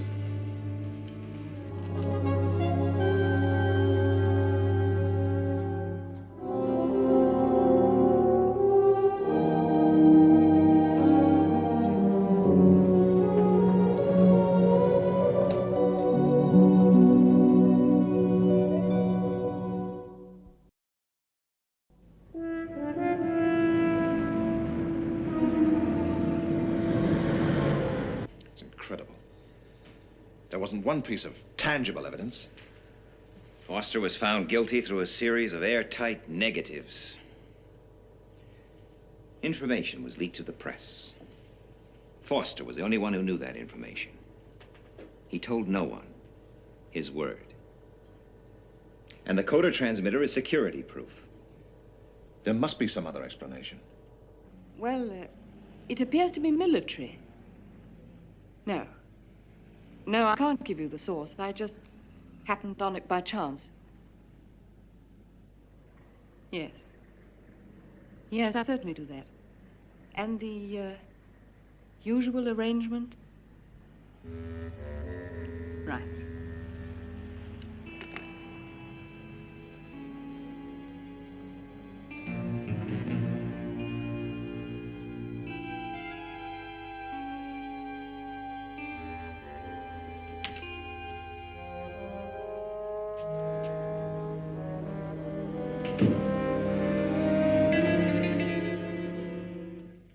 Is there anything you want, Colonel?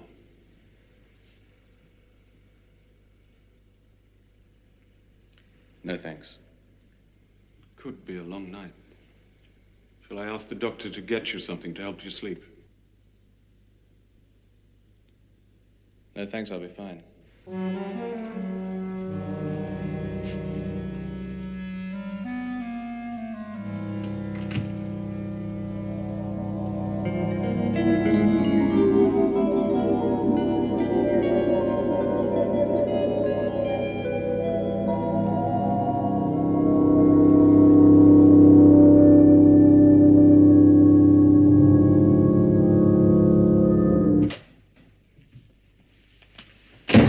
Mr. Straker? As a matter of fact, no.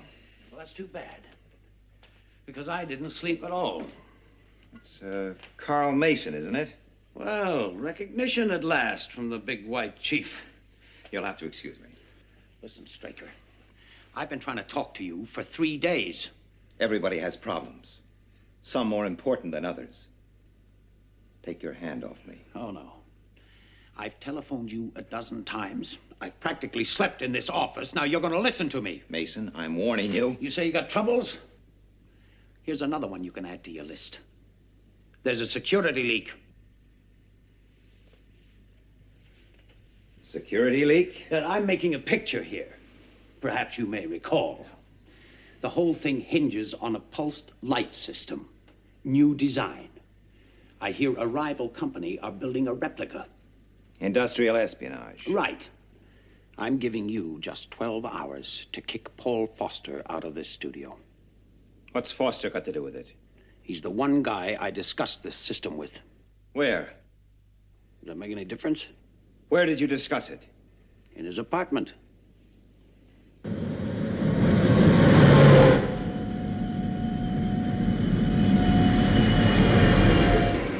It's a pretty long shot. It's a pretty hairy coincidence.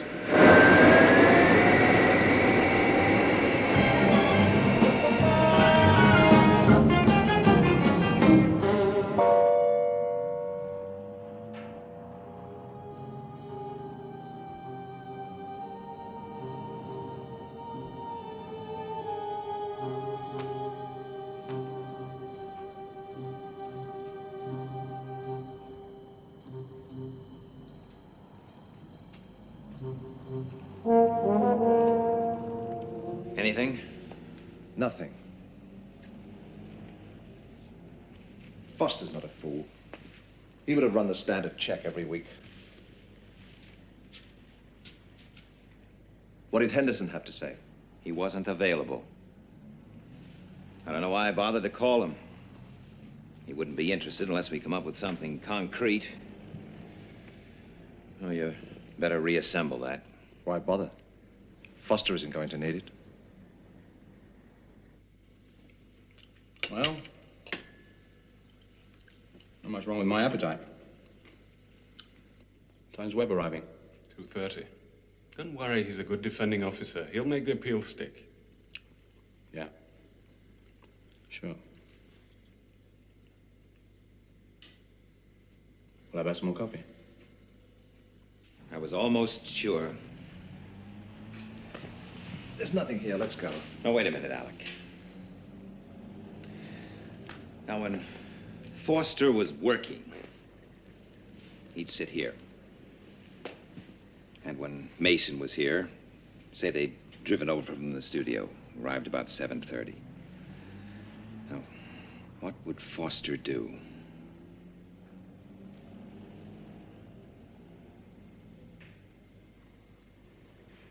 Environmental therapy.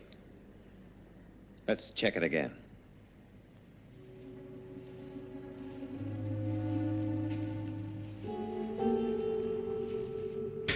Positive.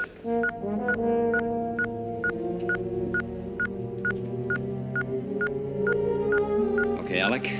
Let's take this place apart. Get a group over here.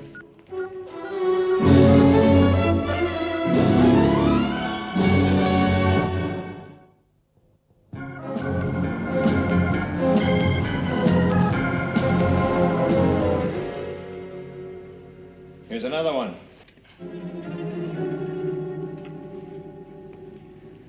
Very clever setup. 2 audio transmitters and 3 miniaturized cameras. And all activated by the display lights. We found this on some waste ground about a mile away. Tape recorder. Yes, with a built-in radio receiver. When this stuff starts transmitting, it receives and records the data. Then the contact comes along and picks up a tape. Let's find out where all this is made. Yes, sir.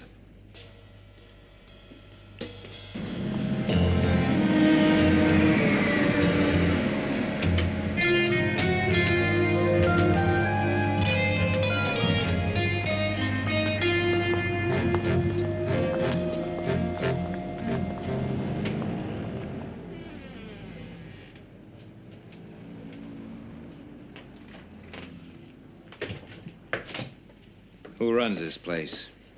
I do. Who are you? I believe this is one of your gadgets. Maybe. Maybe not. Now look, funny man. Miss, get lost. Now you listen. This is private property. There are 2 ways you can play this, Singleton. One is the easy way. Joe.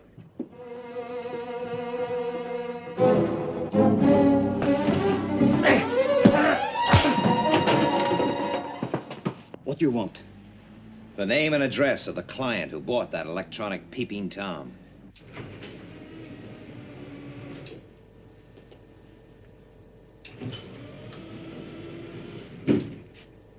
Hello, Colonel.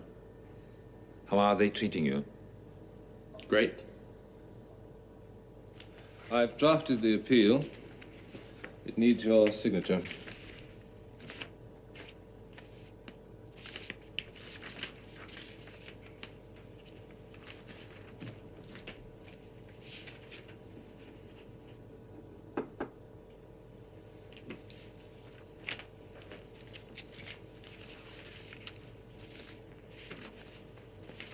Yes, valuable document. Rather fragile, but valuable.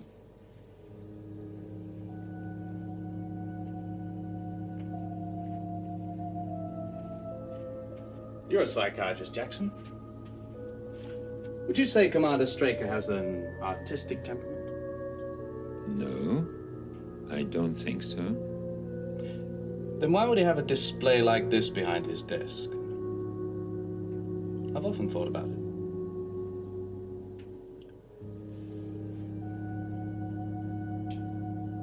Maybe it soothes his nerves. What would you say is the strongest instinct in man? Love? Hate? Self-preservation? Guards!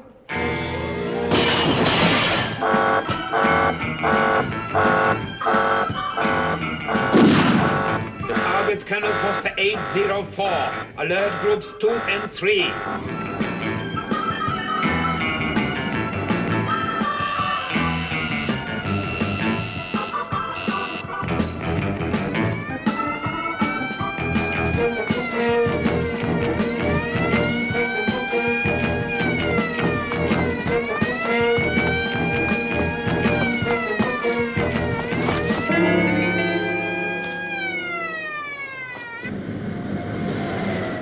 Pickup on Miss Jane Grant.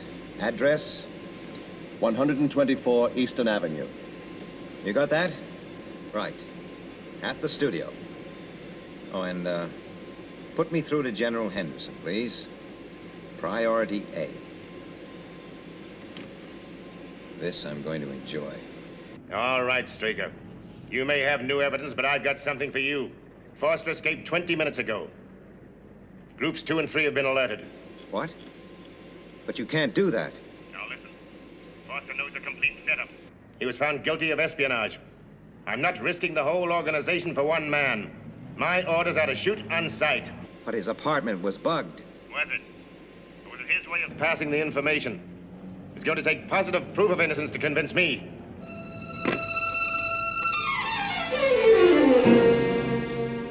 We need an affidavit from that Miss Grant, and we need it fast.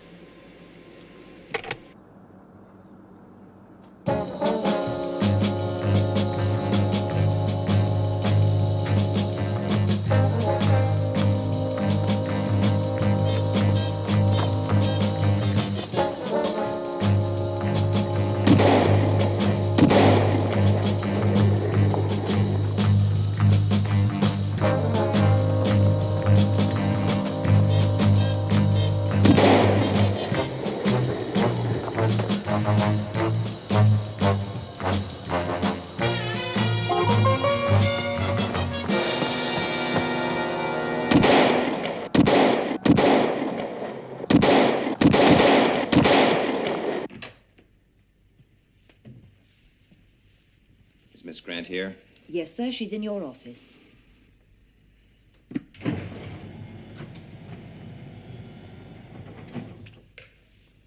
Thank you, Ford.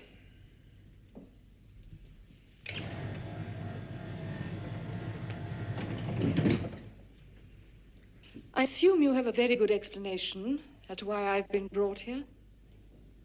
You are an industrial spy. It all sounds so sordid. You had an apartment bugged for sound and vision. It belonged to Paul Foster. Did I? The electronics were supplied by a man named Singleton. He's told us everything. Then I suggest you send for the police. You know as well as I do, industrial espionage is not indictable. Then I suggest you have me driven home.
This is an acoustic gun.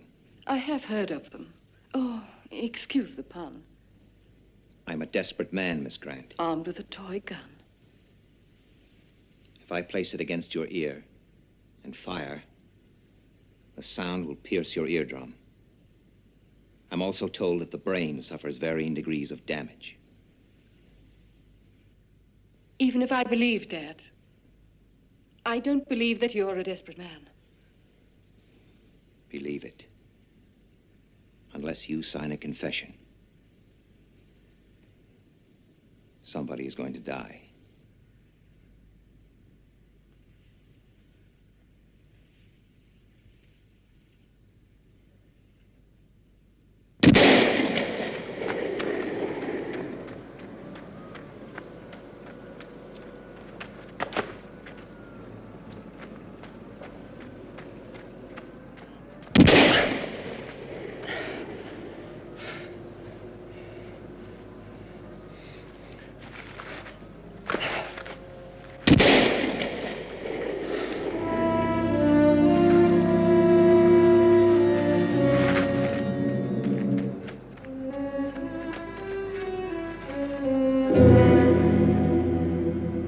Just sign here.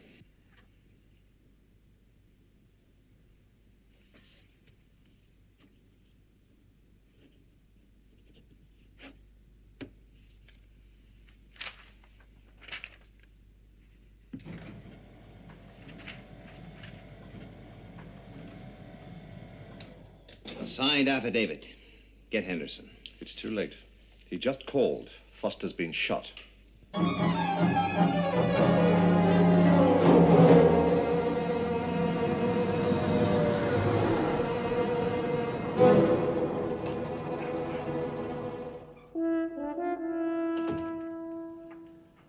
I'd like to see him, Miss Scott. I'll see if he's in. I have someone to see you, sir. Send Straker right in. Please go in. Thank you.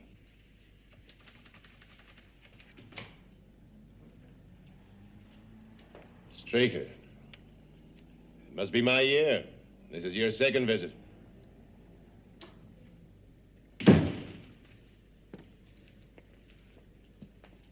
I'd like you to read this when you find time between making up wisecracks. It includes a statement which absolutely clears Paul Foster. Statement? From an industrial spy. A Miss Grant. She was after information at the studio. Our stuff was incidental.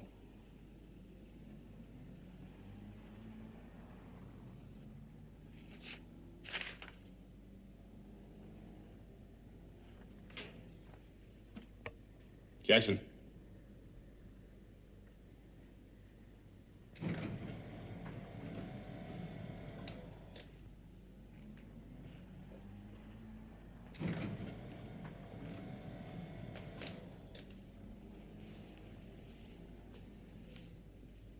You are wrong, Jackson.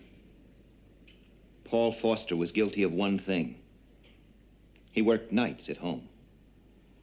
He wrote those orders to Moonbase and Skydiver while a couple of cameras in the wall were taking pictures. You can prove this. Does it matter? I only hope it keeps you awake nights thinking about it. Just a moment.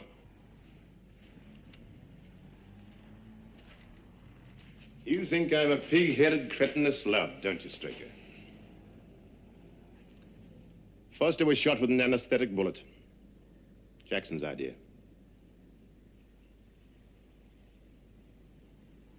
Well, don't fall over yourself with gratitude.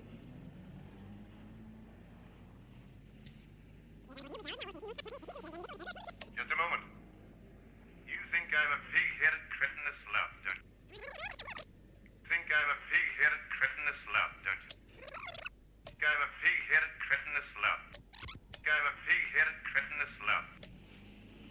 I like it. I like it.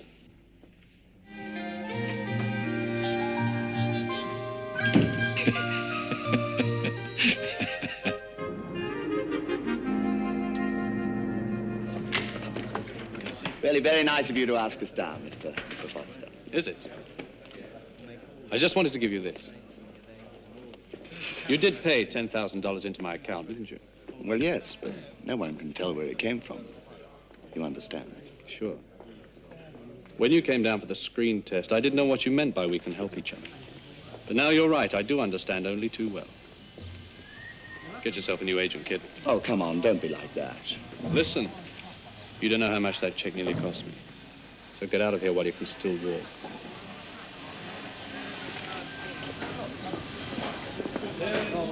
Foster! Where the devil have you been? Out sunning yourself on some beach? Now, wait a minute. Please, no excuses. Believe it or not, this is a film studio. It has one function. It's very simple. It's to make motion pictures. All right? Let's go.